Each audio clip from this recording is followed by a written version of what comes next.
భారతదేశంలో గద్దలు ఎలా అంతరించిపోయాయో తెలుసా? భారతదేశంలో గద్దలు దాదాపు అంతరించిపోయాయి. ఎందుకంటే 1990లో మధ్య గొర్రెలు, ఆవులకు ఇచ్చే ఒక సాధారణమైన మందు డైక్లోఫెనాక్ వాడకం పెరిగింది. ఈ మందు ఆవుల నొప్పిని తగ్గించడానికి ఉపయోగపడుతుంది.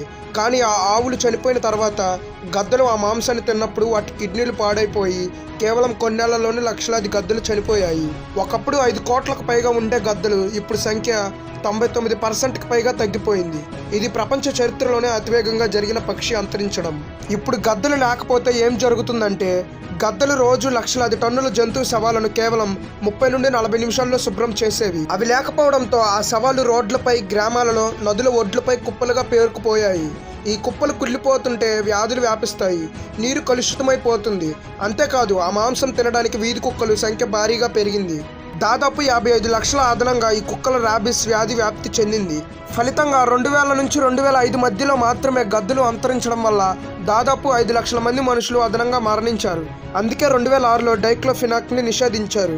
సముద్రంలో 32 అడుగుల పొడవైన రాక్షసుడిని పోలిన అరుదైన జీవిని గుర్తించారు. అర్జెంటీనా తీరంలోని సముద్రపు లోతులో జైంట్ ఫ్యాంటమ్ జెల్లీ ఫిష్ అనే అరుదైన 32 అడుగుల పొడవున్న భయంకరమైన సముద్ర జీవిని శాస్త్రవేత్తలు ఇటీవల గుర్తించారు.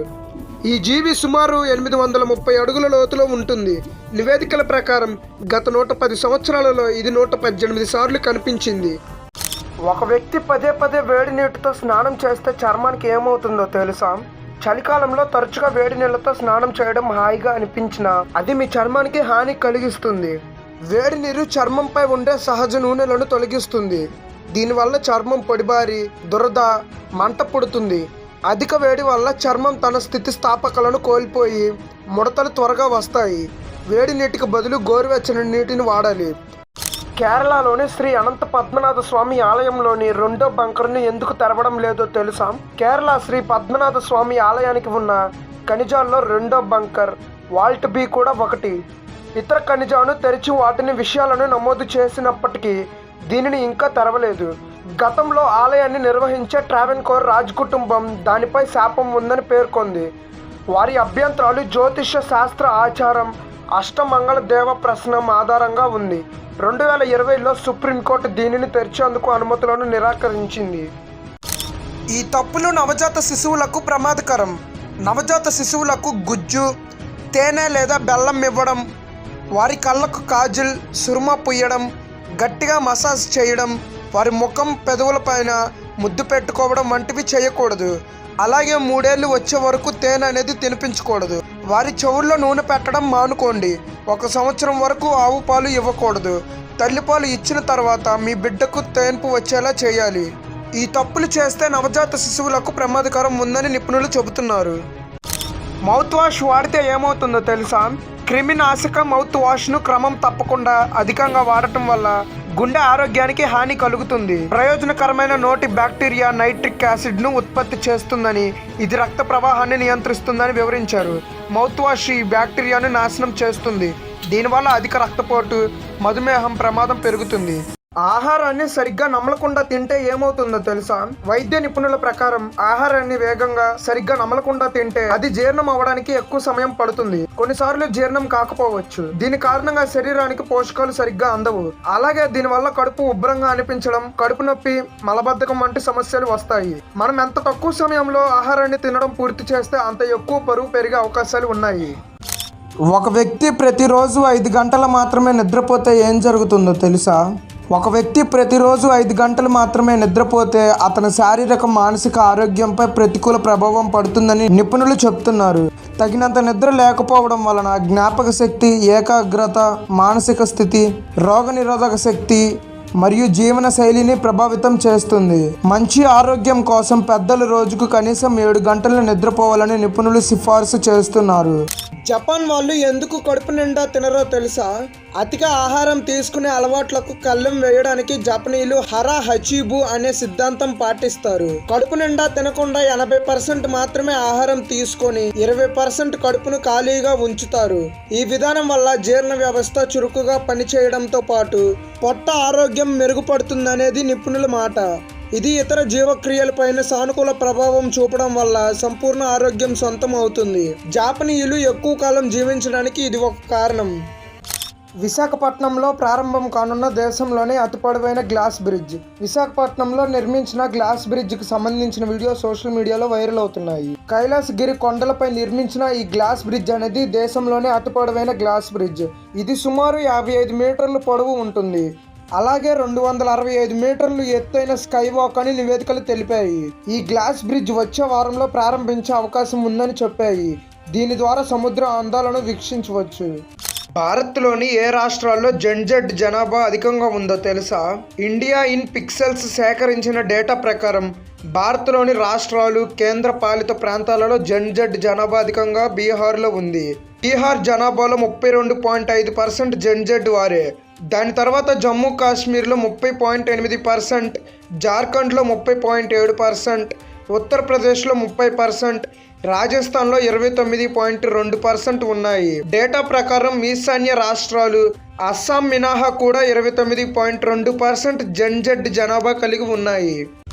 తేలు విషం లీటర్కు 80 కోట్లకు పైగా ధర ఎందుకు పలుకుతుందో తెలుసా?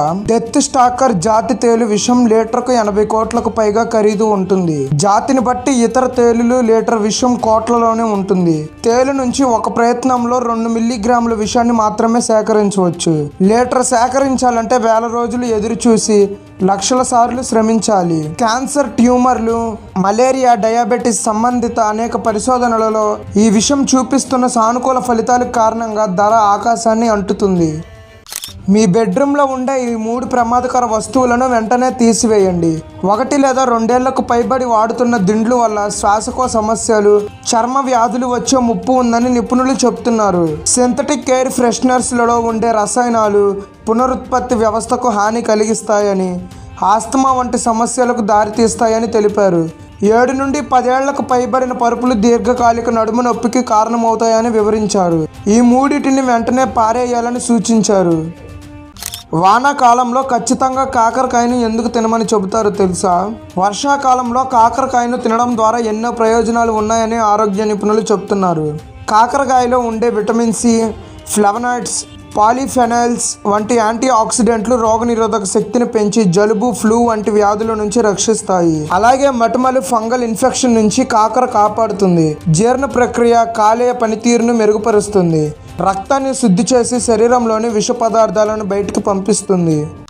సెల్ ఫోన్ వాడుతూ ఎక్కువసేపు టాయిలెట్లో కూర్చుంటే పైల్స్ వచ్చే ప్రమాదం ఉందన్న వైద్యులు. సెల్ ఫోన్ కారణంగా తెలియకుండానే టాయిలెట్లో ఎక్కువసేపు కూర్చుంటారని, దీనివల్ల మలద్వారంపై ఒత్తిడి పెరిగి పైల్స్ వచ్చే ప్రమాదం ఉందని నిపుణులు చెబుతున్నారు. టాయిలెట్లో దృష్టి అంతా ఫోన్ మీదే ఉంటుంది కాబట్టి అది పేగు కదలికలపై ప్రభావం చూపి క్రమంగా మలబద్ధకానికి దారితీయవచ్చని హెచ్చరించారు. ఫోన్ చూసేందుకు వంగి కూర్చునే భంగిమ నడుముపై ఒత్తిడి పెరుగుతుందన్నారు. మనిషి కడుపులో బ్లేడ్ కూడా కరిగిపోతుందని నిర్ధారణ. బ్లేడ్ లాంటి మెటల్లను సైతం కరిగించే శక్తి మనిషి ఉదరానికి ఉందని ఓ ప్రయోగం ద్వారా శాస్త్రవేత్తలు నిర్ధారించారు. సాధారణంగా యాసిడ్ల తీవ్రతను 0 నుండి 14 pH మధ్య కొలుస్తారు. pH విలువ ఎంత తక్కువ ఉంటే యాసిడ్ అంత స్ట్రాంగ్ అని అర్థం. కడుపులోని గ్యాస్ట్రిక్ జ్యూస్ ఎసిడిక్ విలువ 1 నుంచి 2 మధ్య ఉంటుంది.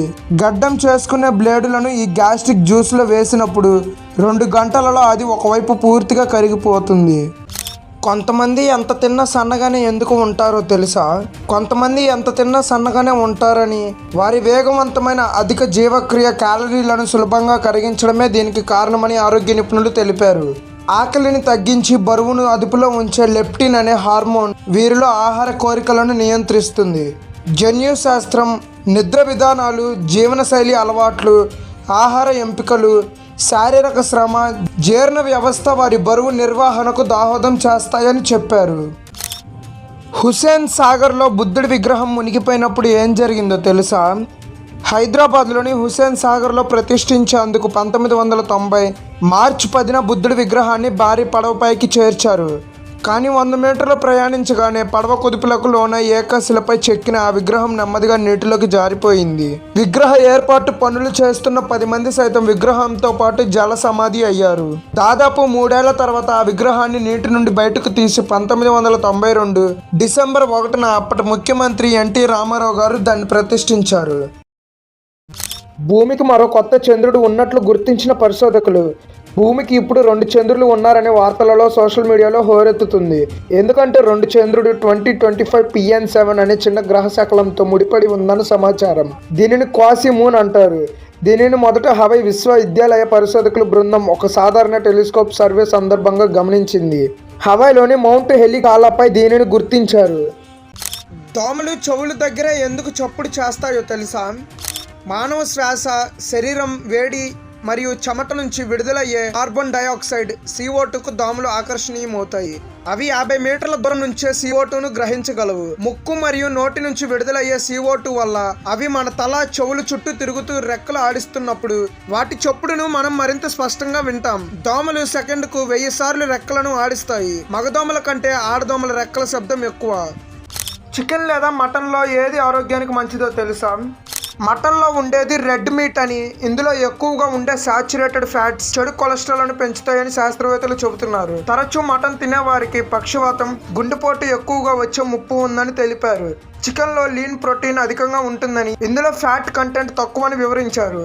కాబట్టి మాంసాహార ప్రియులు స్కిన్లెస్ చికెన్ లేదా చేపలను తీసుకోవాలని సూచించారు. ఏ దేశంలో 95 ఏళ్లుగా ఒక బిడ్డ కూడా పుట్టలేదో తెలుసా? వాటికన్ సిటీ 1929లో ఏర్పాటు కాగా అప్పటి నుంచి ఆ దేశంలో ఒక్క శిశువు కూడా పుట్టలేదు. ఆ దేశంలో ఆసుపత్రులు లేకపోవడమే దీనికి కారణం. ప్రపంచంలో కల్లా చిన్న దేశంగా పేర్కొన్న వాటికన్ సిటీ వైశాల్యం కేవలం 120 ఎకరాలు మాత్రమే. దగ్గరలోనే మరుగైన వైద్య సదుపాయాలు ఉండడంతో ఆ దేశంలో ఆసుపత్రిని తెరవలేదు. గర్భిణీలు డెలివరీ డేట్కు ముందు సమీపంలోని దేశానికి వెళ్ళి అక్కడ ప్రసవించాలనే నియమం వాటికన్ సిటీలో ఉంది. భారతదేశంలో ఆదివారం మూసి ఉండే రైల్వే స్టేషన్ ఏదో తెలుసా? పశ్చిమ బెంగాల్లోని బర్ధమాన్ జిల్లా కేంద్రానికి 35 కిలోమీటర్ల దూరంలో ఉన్న రాయ్ నగర్ రైల్వే స్టేషన్ ప్రతి ఆదివారం మూసివేసి ఉంటుంది. ఈ స్టేషన్ మాస్టర్ ప్రతి ఆదివారం బర్ధమాన్ నగరానికి వెళ్లి రైలు టికెట్లు కొనుగోలు చేయాల్సి ఉంటుంది. అదే సమయంలో స్టేషన్లో మరే ఇతర సిబ్బంది ఉండరనే కారణంతో ఆ రోజు టికెట్ కౌంటర్ పూర్తిగా మూసివేస్తారు. ఇక్కడ ఆగే ఏకైక ప్యాసింజర్ రైలు ఆదివారం నడవకపోవడం కూడా ఒక కారణంగా ఉంది. బ్రేక్ఫాస్ట్ చేయకపోతే రక్తపోటు, డయాబెటీస్ ముప్పు పెరుగుతుందని తెలుసా? బ్రేక్ఫాస్ట్ మానేస్తే మెటబాలిక్ సిండ్రోమ్ ముప్పు పెరుగుతుందని పరిశోధకులు తెలిపారు. మెటబాలిక్ సిండ్రోమ్ అనేది పలు తీవ్ర అనారోగ్య సమస్యలకు కలయిక. ఇది అధిక రక్తపోటు, హృదయ సంబంధిత వ్యాధులు, టైప్ 2 డయాబెటీస్, స్ట్రోక్ ప్రమాదాన్ని పెంచుతుంది. అల్పాహారం మానేస్తే రోజులో ఎక్కువ ఆహారం తింటామని, ఇది జీవక్రియ రుగ్మతలకు దారితీస్తుందని కూడా అధ్యయనం పేర్కొంది. నెల రోజుల పాటు నిమ్మకాయ నీరు తాగితే ఏమవుతుందో తెలుసా? నిమ్మకాయలో 30 ప్రయోజనకరమైన ప్లాంట్స్ కాంపౌండ్స్ ఉంటాయని నిపుణులు తెలిపారు. తాజా నిమ్మరసాన్ని నెల రోజుల పాటు ఉదయాన్నే తాగితే శరీరం ఐరన్ వంటి ఖనిజాలను గ్రహించుకోవడానికి ఎంతో దోహదం చేస్తుందని చెప్పారు. కొలాజన్ ఉత్పత్తికి కీలకమైన విటమిన్ సి నిమ్మకాయలలో పుష్కలంగా ఉంటుంది. చర్మ ఆరోగ్యానికి, జుట్టు, కీళ్ల సంరక్షణలో కొలాజన్ కీలక పాత్ర పోషిస్తుంది అని వివరించారు. ఫిఫా వరల్డ్ కప్ 2030 కోసం మొరాకోలో 30 లక్షల వీధి కుక్కల హతం. ప్రపంచవ్యాప్తంగా సాకర్ అభిమానులు ఎంతో ఆసక్తిగా ఎదురు చూస్తున్న 2030 ఫిఫా వరల్డ్ కప్ టోర్నమెంట్కు ఆతిథ్యం ఇవ్వబోతున్న దేశాలలో మొరాకో ఒకటి. స్పెయిన్, పోర్చుగల్తో కలిసి ఈ టోర్నమెంట్ను మొరాకోలో సంయుక్తంగా నిర్వహిస్తుంది. అయితే ఈ మెగా ఈవెంట్కు ముందు మొరాకోలో వేలాదిగా వీధి కుక్కలను చంపేస్తుందని జంతు హక్కుల సంస్థలు తీవ్ర ఆరోపణలు చేస్తున్నాయి. రోజు బీట్రూట్ జ్యూస్ తాగితే శరీరంలో ఏం జరుగుతుందో తెలుసా? పరగడుపున బీట్రూట్ జ్యూస్ తాగడం వల్ల ఐరన్, విటమిన్లు, యాంటీ ఆక్సిడెంట్లు శరీరానికి బాగా గ్రహిస్తుందని న్యూట్రిషియన్స్ వెల్లడించారు. ఇది రక్తపోటు ఉన్నవారికి, బీపీ ఉన్నవారికి ప్రమాదకర హోమోస్టిన్స్ స్థాయిలను తగ్గించడంలో సహాయపడుతుంది. బీట్రూట్ జ్యూస్లోని ఫైబర్స్ ఆరోగ్యాన్ని మెరుగుపరుస్తుంది. బీట్రూట్లో ఉండే నైట్రేట్లు కండరాలకు ఆక్సిజన్, పోషకాలు ప్రసరణ వేగాన్ని పెంచి వాటి బలోపేతానికి దోహదం పడతాయి. భారత్లో ఆదివారం సెలవు విధానం ఎప్పటి నుండి అమల్లోకి వచ్చిందో తెలుసా? బ్రిటిష్ పాలనలో భారత్లోని మిల్లు కార్మికులు వారంలోని 7 రోజులు పనిచేయాల్సి వచ్చేది. బ్రిటిష్ అధికారులు మాత్రం ఆదివారం సెలవు తీసుకొని చర్చికి వెళ్ళేవారు. కార్మికులకు కూడా ప్రతి ఆదివారం సెలవు ఇవ్వాలంటూ మహారాష్ట్రకు చెందిన కార్మిక నాయకుడు నారాయణ్ లోఖండే 7 ఏళ్ల పాటు పోరాటం చేశారు. ఫలితంగా 1890 జూన్ 10న బ్రిటిష్ సర్కార్ తొలిసారిగా భారత కార్మికులకు ఆదివారాన్ని సెలవు దినంగా ప్రకటించింది. హార్స్ షూ క్రాబ్ రక్తం లీటర్ ధర 12 లక్షలుగా ఎందుకుంటుందో తెలుసా? అత్యంత ఖరీదైన ద్రవాలలో ఒకటైన హార్స్ షూ క్రాబ్ రక్తం లీటర్కు 12 లక్షలు పలుకుతుంది. ఈ రక్తానికి ఉన్న అరుదైన స్వభావమే అందుకు కారణం. చాలా తక్కువ స్థాయిలో ఉండే మలినాలు బ్యాక్టీరియాకు సైతం స్పందించి గడ్డకట్టే స్వభావం ఈ రక్తానికి ఉంటుంది. అందుకే వ్యాక్సిన్లు, ఔషధాలను పరీక్షించేందుకు ఈ రక్తానికి మించిన ప్రాతమాన్యం ఇప్పటికీ అందుబాటులో లేదు. ఈ పీతల రక్తం నీలి రంగులో ఉంటుంది. విటమిన్ ఏ లోపిస్తే శరీరంలో ఎలాంటి లక్షణాలు కనిపిస్తాయో తెలుసా? శరీరంలోని కొవ్వులో క్రమంగా కరిగిపోయే విటమిన్ ఏ కొవ్వుతో పాటు కాలేయంలో నిల్వ ఉంటుంది. ఇది లోపిస్తే ప్రధానంగా కంటి చూపుకి సంబంధించిన సమస్యలు ఎదురవుతాయి. విటమిన్ ఏ లోపిస్తే రేచీకటి, కళ్ళు పొడిబారటం, ఎర్రబడటం, కంటి తెల్లటి భాగంలో బీటాట్స్ మచ్చలు, కార్నియాలో నొప్పి, మసకబారటం, చిట్లిన చర్మం, కీళ్ల నొప్పులు లాంటి వివిధ అనారోగ్య లక్షణాలు కనిపిస్తాయి. 2026కు సంబంధించి బాబా వంగా చెప్పిన 4 అంచనాలు ఏంటో తెలుసా? 2026 కోసం బాబా వంగా అంచనాలలో 3వ ప్రపంచ యుద్ధం జరిగే అవకాశం, రష్యా బలం పెరుగుదల, యూరప్ నాశనం ఉన్నాయి. మానవులను ఏఐ ద్వారా నియంత్రించవచ్చని, గ్రహాంతర వాసులతో సంబంధాలు ఉంటాయని, భూమిలో 7 నుండి 8% నాశనం చేస్తాయని ఆమె అంచనా వేసింది. బాబా వంగా తన అనుచరులకు 5079 వరకు భవిష్యత్ అంచనాలను ఇచ్చింది. లారీలు, ట్రక్కులు వెనక భాగంలో హారన్ ఓకే ప్లీజ్ అని ఎందుకు రాస్తారో తెలుసా? లారీల వెనక భాగంలో హారన్ ఓకే ప్లీజ్ అని కనిపిస్తుంది. ఓవర్టేక్ చేసే ముందు హారన్ కొట్టమని చెప్పేందుకు ఇలా రాస్తారు. 2వ ప్రపంచ యుద్ధం కాలంలో కిరోసిన్ వాహనాలు నడిచేవి. వాటికి మరీ దగ్గరగా వస్తే ప్రమాదం అని సూచించేందుకు ఆన్ కిరోసిన్ ఓకే అని రాసేవారట. మరో ప్రచారం ప్రకారం మెదుటిగా వాహనాలు లేవు, ఓవర్టేక్ చెయ్యొచ్చు అని వెనక డ్రైవర్ కు చెప్పేందుకు ఓకే బల్బును లారీ డ్రైవర్లను వెలిగించేవారు. 1993 విమాన హైజాక్ సంక్షోభాన్ని ఎన్ఎస్జీ కమాండోలు నిమిషాల వ్యవధిలోనే ఎలా తిప్పికొట్టారో తెలుసా? 1993 ఏప్రిల్లో శ్రీనగర్ నుంచి ఢిల్లీకి వెళ్తున్న ఇండియన్ ఎయిర్లైన్స్ విమానం కాబూల్ కు వెళ్లాలని డిమాండ్ చేస్తూ ఓ అగాంతకుడు మొహమ్మద్ యూసుఫ్ గాలిలోనే హైజాక్ చేశాడు. కాగా పాక్ లోకి ప్రవేశం నిరాకరించడంతో విమానం అమృత్సర్ లో ల్యాండ్ అయ్యింది. అక్కడ ఎన్ఎస్జీ కమాండోలు 141 మంది ప్రాణాలను క్షేమంగా రక్షించారు. కమాండోలు విమానంలోకి ప్రవేశించిన 5 నిమిషాల వ్యవధిలోనే అగాంతకుడు యూసుఫ్ హతమయ్యాడు. ప్రపంచంలోనే అత్యంత ఖరీదైన కీటకంగా స్టాగ్ బీటిల్ను చెబుతారు. దీని ధర 75 లక్షలు ఉంటుంది. జపాన్, యూరప్లలో ఈ కీటకాన్ని అదృష్టానికి చిహ్నంగా భావిస్తారు. చీమలు, తేలుకున్నట్లుగా వీటికి ముందు భాగంలో కొండేలు లాంటివి ఉంటాయి. వాటితో ఫైటింగ్స్ కూడా చేసుకుంటాయి. జపాన్లో వీటి కోసం టోర్నమెంట్లు కూడా నిర్వహిస్తారట. ఇవి భారతదేశంలో అస్సాం, సిక్కిం, అరుణాచల్ ప్రదేశ్లో లభిస్తాయి. ప్రపంచంలో ఒక్క ముస్లింలు కూడా లేని దేశం ఏదో తెలుసా? ఒక్క ముస్లిం కూడా లేని ఏకైక దేశం వాటికన్ సిటీ. ఇది ప్రపంచంలో కల్లా చిన్న దేశం. వాటికన్ సిటీ ప్రపంచం క్రైస్తవులు ప్రముఖ ఆధ్యాత్మిక కేంద్రం. ఇక్కడ ఎక్కువగా క్రైస్తవ మత బోధకులు, నవాలు కనిపిస్తారు. ఈ దేశ విస్తరణ చదరపు కిలోమీటర్ల లోపే ఉంటుంది. 2019 నాటికి ఈ దేశ జనాభా 453 మాత్రమే. వాటికన్ సిటీని కాలినడకన అరగంటలోనే చుట్టేయొచ్చు. ఈ దేశానికి సొంత సైన్యం కూడా లేదు. విటమిన్ ఏ లోపిస్తే శరీరంలో ఎలాంటి లక్షణాలు కనిపిస్తాయో తెలుసా? శరీరంలోని కొవ్వులో క్రమంగా కరిగిపోయే విటమిన్ ఏ కొవ్వుతో పాటు కాలేయంలో నిల్వ ఉంటుంది. ఇది లోపిస్తే ప్రధానంగా కంటి చూపుకి సంబంధించిన సమస్యలు ఎదురవుతాయి. విటమిన్ ఏ లోపిస్తే రేచీకటి, కళ్ళు పొడిబారటం, ఎర్రబడటం, కంటి తెల్లటి భాగంలో బీటాట్స్ మచ్చలు, కార్నియాలో నొప్పి, మసకబారటం, చిట్లిన చర్మం, కీళ్ల నొప్పులు లాంటి వివిధ అనారోగ్య లక్షణాలు కనిపిస్తాయి. హార్స్ షూ క్రాబ్ రక్తం లీటర్ ధర 12 లక్షలుగా ఎందుకు ఉంటుందో తెలుసా? అత్యంత ఖరీదైన ద్రవాలలో ఒకటైన హార్స్ షూ క్రాబ్ రక్తం లీటర్కు 12 లక్షలు పలుకుతుంది.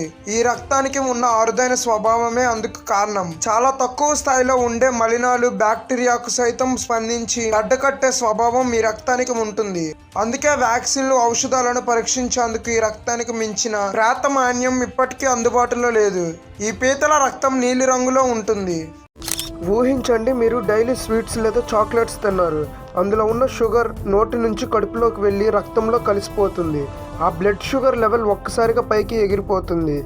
అప్పుడు మన స్టమక్లో ఉన్న ప్యాంక్రియాస్ ఒక ఇన్సులిన్ను విడుదల చేస్తుంది. ఆ ఇన్సులిన్ షుగర్ను సెల్స్లోకి తీసుకువెళ్ళి ఎనర్జీగా మారుస్తుంది. ఇలా డైలీ చాక్లెట్స్ లేదా షుగర్ ఎక్కువగా తినడం వల్ల ప్యాంక్రియాస్ టైర్డ్ అవుతుంది. రక్తంలో షుగర్ పేరుకుపోతుంది. ఇప్పుడు డయాబెటీస్ అనే వ్యాధి ఎంటర్ అవుతుంది. ఇక నుంచి బాడీలో డ్రామా స్టార్ట్ అయిపోయినట్లే. హార్ట్ మీద ఒత్తిడి పెరిగి హార్ట్ అటాక్ రిస్క్ రావడం, కిడ్నీలు డ్యామేజ్ అయ్యి డయాలసిస్ అవసరం అవుతుంది, కళ్ళు మందగించి బ్లైండ్నెస్ వస్తుంది, నరాలు డ్యామేజ్ అవుతాయి. డయాబెటీస్ వల్ల ఏటా మిలియన్ మంది ప్రాణాలు కోల్పోతున్నారు. ఈ రోజుల్లో డయాబెటీస్ పెద్దవారిలో చిన్నవారిలో చాలా కామన్ అయిపోయింది. దీన్ని ఎలా నియంత్రించవచ్చు అంటే స్వీట్స్ తక్కువగా తినడం, ఎక్సర్సైజ్ చేయడం, హెల్తీ ఫుడ్తో డయాబెటీస్ను దూరం పెట్టొచ్చు. ఎక్కువగా నవ్వడం వలన హార్మోన్ కొలెస్ట్రాల్ను తగ్గిస్తుంది మరియు రోగనిరోధక శక్తిని పెంచుతుంది. మానవ శరీరంలో 60% నీరు ఉంటుంది కాబట్టి రోజుకు 2-3 లీటర్ల నీరు తాగాలి. సూర్యుడి నుండి వచ్చే విటమిన్ డి ఎముకలను బలోపేతం చేస్తుంది. గ్రీన్ టీలో ఎక్కువగా యాంటీ ఆక్సిడెంట్స్ ఉంటాయి. గ్రీన్ టీ తాగడం వలన క్యాన్సర్ ప్రమాదాన్ని తగ్గించవచ్చు. డైలీ కొద్దిగా అల్లం తినడం వలన జీర్ణ సమస్యలను తగ్గిస్తుంది మరియు వాంతులను నివారిస్తుంది. బాదంలోని విటమిన్ ఇ ఉంటుంది. బాదం పప్పు తినడం వలన చర్మ ఆరోగ్యాన్ని మెరుగుపరుస్తుంది. కొబ్బరి నీళ్లు తాగడం వలన శరీరంలో ఎలక్ట్రోలైట్ సమతుల్యతను కాపాడుతుంది. మన భూమి యొక్క బరువు సుమారు 5.972 క్వాంటిలియన్ టన్నులు ఉంటుంది. డైనోసార్ ఎముకలు శిలాజాలులుగా మారడానికి లక్షల సంవత్సరాలు పడుతుంది.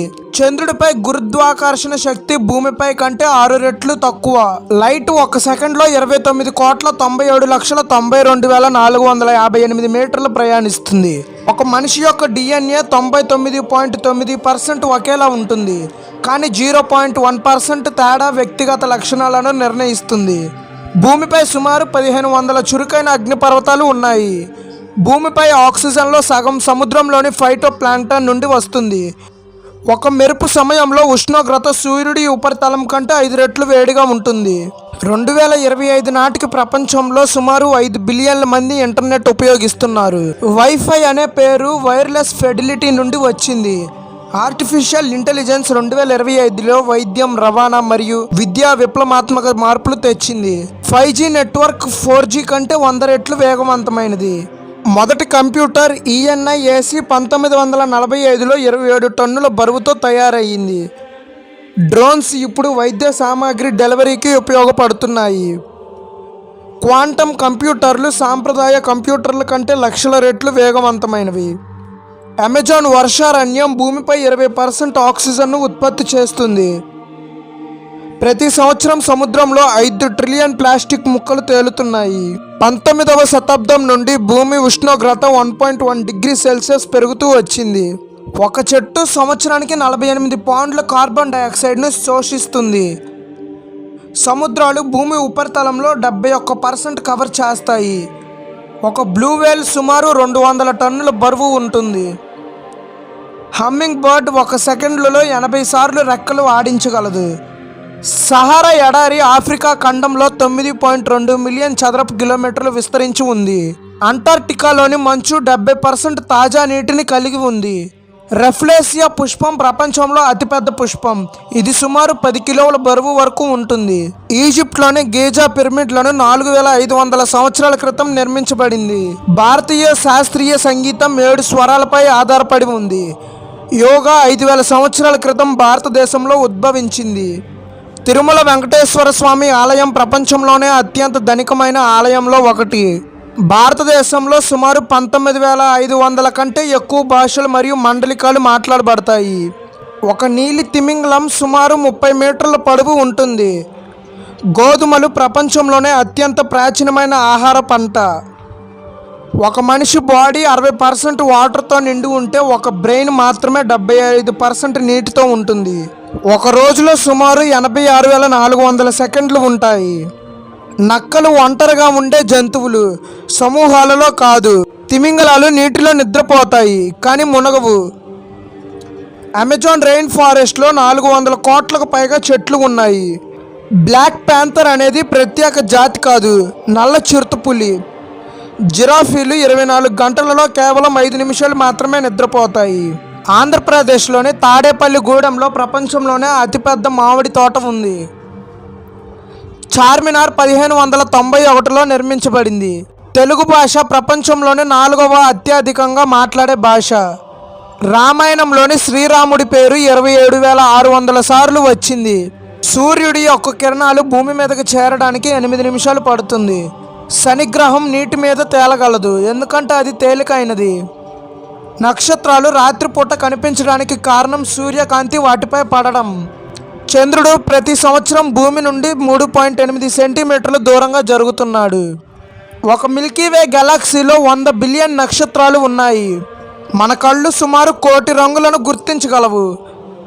ఒక మనిషి యొక్క గుండె రోజుకు 1,00,000 సార్లు కొట్టుకుంటుంది. మన నాలుక మీద 10,000 రుచి కణాలు ఉంటాయి. మనుషులు రోజుకు సగటున 4,000 మాటలు మాట్లాడతారు. ఒక సీతాకోక చిలుక 12 మైళ్ళు దూరం వరకు వాసనను గుర్తించగలదు. ఒక టొరంటోలో 2 సంవత్సరాల వరకు ఆహారం లేకుండా జీవించగలదు. ఒక పైనాపిల్ పండడానికి సుమారు 2 నుండి 3 సంవత్సరాలు పడుతుంది. కివీలో విటమిన్ సితో నిండి ఉంటుంది. తేనె 3,000 సంవత్సరాలు పాతదైనా పాడు కాదు. ఒక ఏనుగు 4 కిలోమీటర్ల దూరం నుండి నీటి వాసనను గుర్తించగలదు. ఒక చికెన్ తల లేకుండా 18 నెలలు జీవిస్తుంది. భూమి ప్రతి సంవత్సరం 1000 మైళ్ళ వేగంతో తిరుగుతుంది. హిమాలయాలు ప్రతి సంవత్సరం 2 సెంటీమీటర్ల ఎత్తు పెరుగుతున్నాయి. ఆస్ట్రేలియా ప్రపంచంలోనే అతిపెద్ద ద్వీపం మరియు చిన్న ఖండం. అమెజాన్ నది ప్రపంచంలో అత్యంత పెద్దది. ఆఫ్రికా ప్రపంచంలోనే 2వ అతిపెద్ద ఖండం. ఒక వ్యక్తి నెలకు 1.5 కిలోల చర్మాన్ని కోల్పోతాడు. మన శరీరంలో 60,000 మైళ్ళ రక్త కణాలు ఉన్నాయి. ఒక మనిషి తన జీవితంలో సగటుగా 35 టన్నుల ఆహారం తింటాడు. హార్వర్డ్ ప్రపంచంలోనే అత్యంత పురాతన విశ్వవిద్యాలయం. ఆల్బర్ట్ ఐన్స్టీన్ తన 4 సంవత్సరాల వయసులో మాట్లాడడం ప్రారంభించాడు.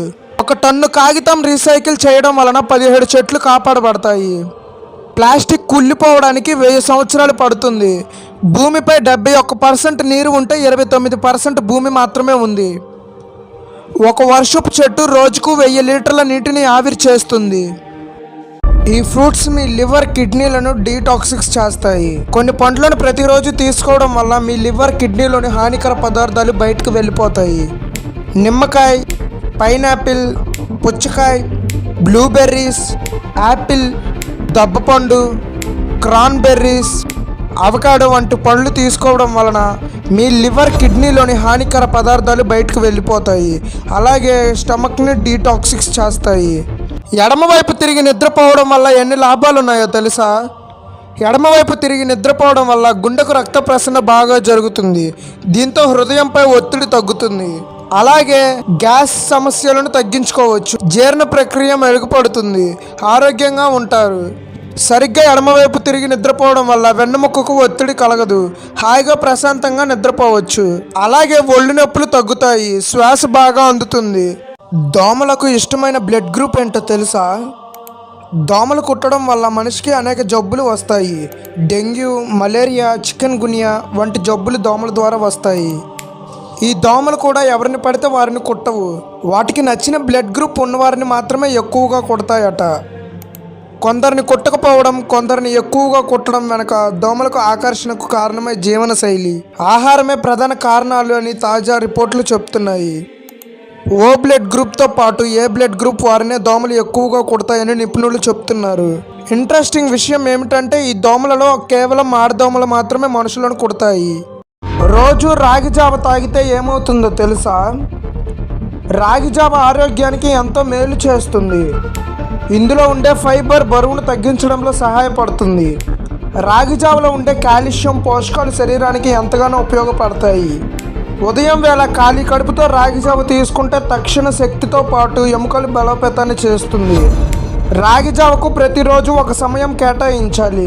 ఉదయం వేళ రాగి జావ తీసుకుంటే మంచి ఫలితం ఉంటుంది. మూత్రశయ సమస్యలు, కిడ్నీలో రాళ్ళు ఉన్నవారు రాగి జావకు దూరంగా ఉండాలి. రోజు రాగి జావ తాగితే ఏమవుతుందో తెలుసా? రాగి జావ ఆరోగ్యానికి ఎంతో మేలు చేస్తుంది. ఇందులో ఉండే ఫైబర్ బరువును తగ్గించడంలో సహాయపడుతుంది. రాగి జావలో ఉండే కాల్షియం పోషకాలు శరీరానికి ఎంతగానో ఉపయోగపడతాయి. ఉదయం వేళ ఖాళీ కడుపుతో రాగి జావ తీసుకుంటే తక్షణ శక్తితో పాటు ఎముకలు బలోపేతాన్ని చేస్తుంది. రాగి జావకు ప్రతిరోజు ఒక సమయం కేటాయించాలి. ఉదయం వేళ రాగి జావ తీసుకుంటే మంచి ఫలితం ఉంటుంది. మూత్రశయ సమస్యలు, కిడ్నీలో రాళ్ళు ఉన్నవారు రాగి జావకు దూరంగా ఉండాలి. ఏ వ్యాధులు ఉన్నవారు ఉదయం పూట టీ తాగకూడదో తెలుసా?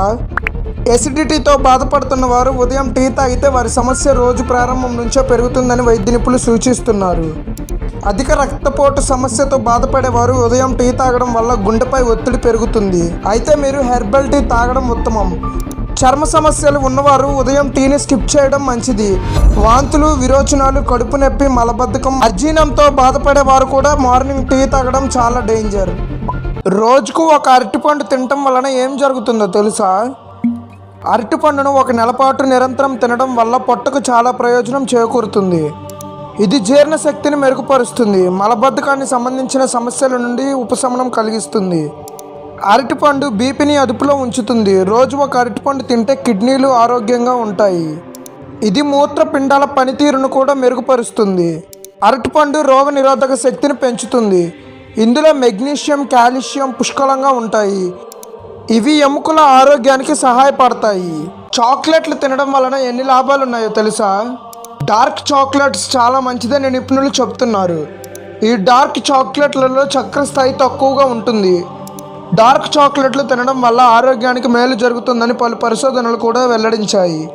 మానసిక ఒత్తిడిని తగ్గించే అద్భుత గుణాలు చాక్లెట్లలో ఉన్నాయని చెప్తున్నారు. మన మెదడులో సెరోటిన్ హార్మోన్ స్థాయిలను పెంచి ఆందోళన తగ్గిస్తుంది, మనసుకు ప్రశాంతాన్ని అందిస్తుంది. చాక్లెట్స్లోని ఫ్లేవనాయిడ్స్ డార్క్ స్పాట్స్ నుంచి చర్మాన్ని రక్షిస్తాయి. చర్మాన్ని రక్త ప్రసరణను మెరుగుపరిచి చర్మ ఆరోగ్యానికి దాహోదం చేస్తాయి. అంతర్జాతీయ అంతరిక్ష కేంద్రం ఎంత పెద్దదో తెలుసా? అంతర్జాతీయ అంతరిక్ష కేంద్రం ISS ఎండ్ టు ఎండ్ 356 అడుగులు, 109 మీటర్లు, ఒక అమెరికన్ ఫుట్బాల్ మైదానం పరిమాణంలో ఉంటుంది. దాని నివాస పని స్థలం 6 బెడ్రూములు ఇంటి కంటే పెద్దది. 6 స్లీపింగ్ క్వార్టర్లు, 2 బాత్రూమ్లు, ఒక జిమ్, 360 డిగ్రీల వీక్షణ బే విండ్తో ఉంటుంది. ISS భారీ ఎక్సర్సైజులు 420 టన్నులు, అంటే 4,19,725 కిలోగ్రాములు. కాల్పుల విరమణ అంటే ఏంటో తెలుసా? కాల్పుల విరమణ అనేది యుద్ధాన్ని లేదా సంఘర్షణను తాత్కాలికంగా లేదా శాశ్వతంగా ఆపడాన్ని ఉద్దేశించిన ఒక ఒప్పందం. ఇది కాల్పులను ఆపి శాంతి చర్చలకు మార్గం తెరుస్తుంది. మానవత్వం, దౌత్యం లేదా అంతర్జాతీయ ఒత్తిడి కారణంగా జరుగుతుంది. Bharat, Pakistan, Iran, Israel, Russia, ఉక్రెయిన్తో సహా అనేక దేశాలు కాలానుగుణంగా కాల్పుల విరమణ జరగగా ఉల్లంఘనకు అవకాశం ఉంది. నార్త్ కొరియా ప్రజలు జీన్స్ ఎందుకు ధరించకూడదో తెలుసా?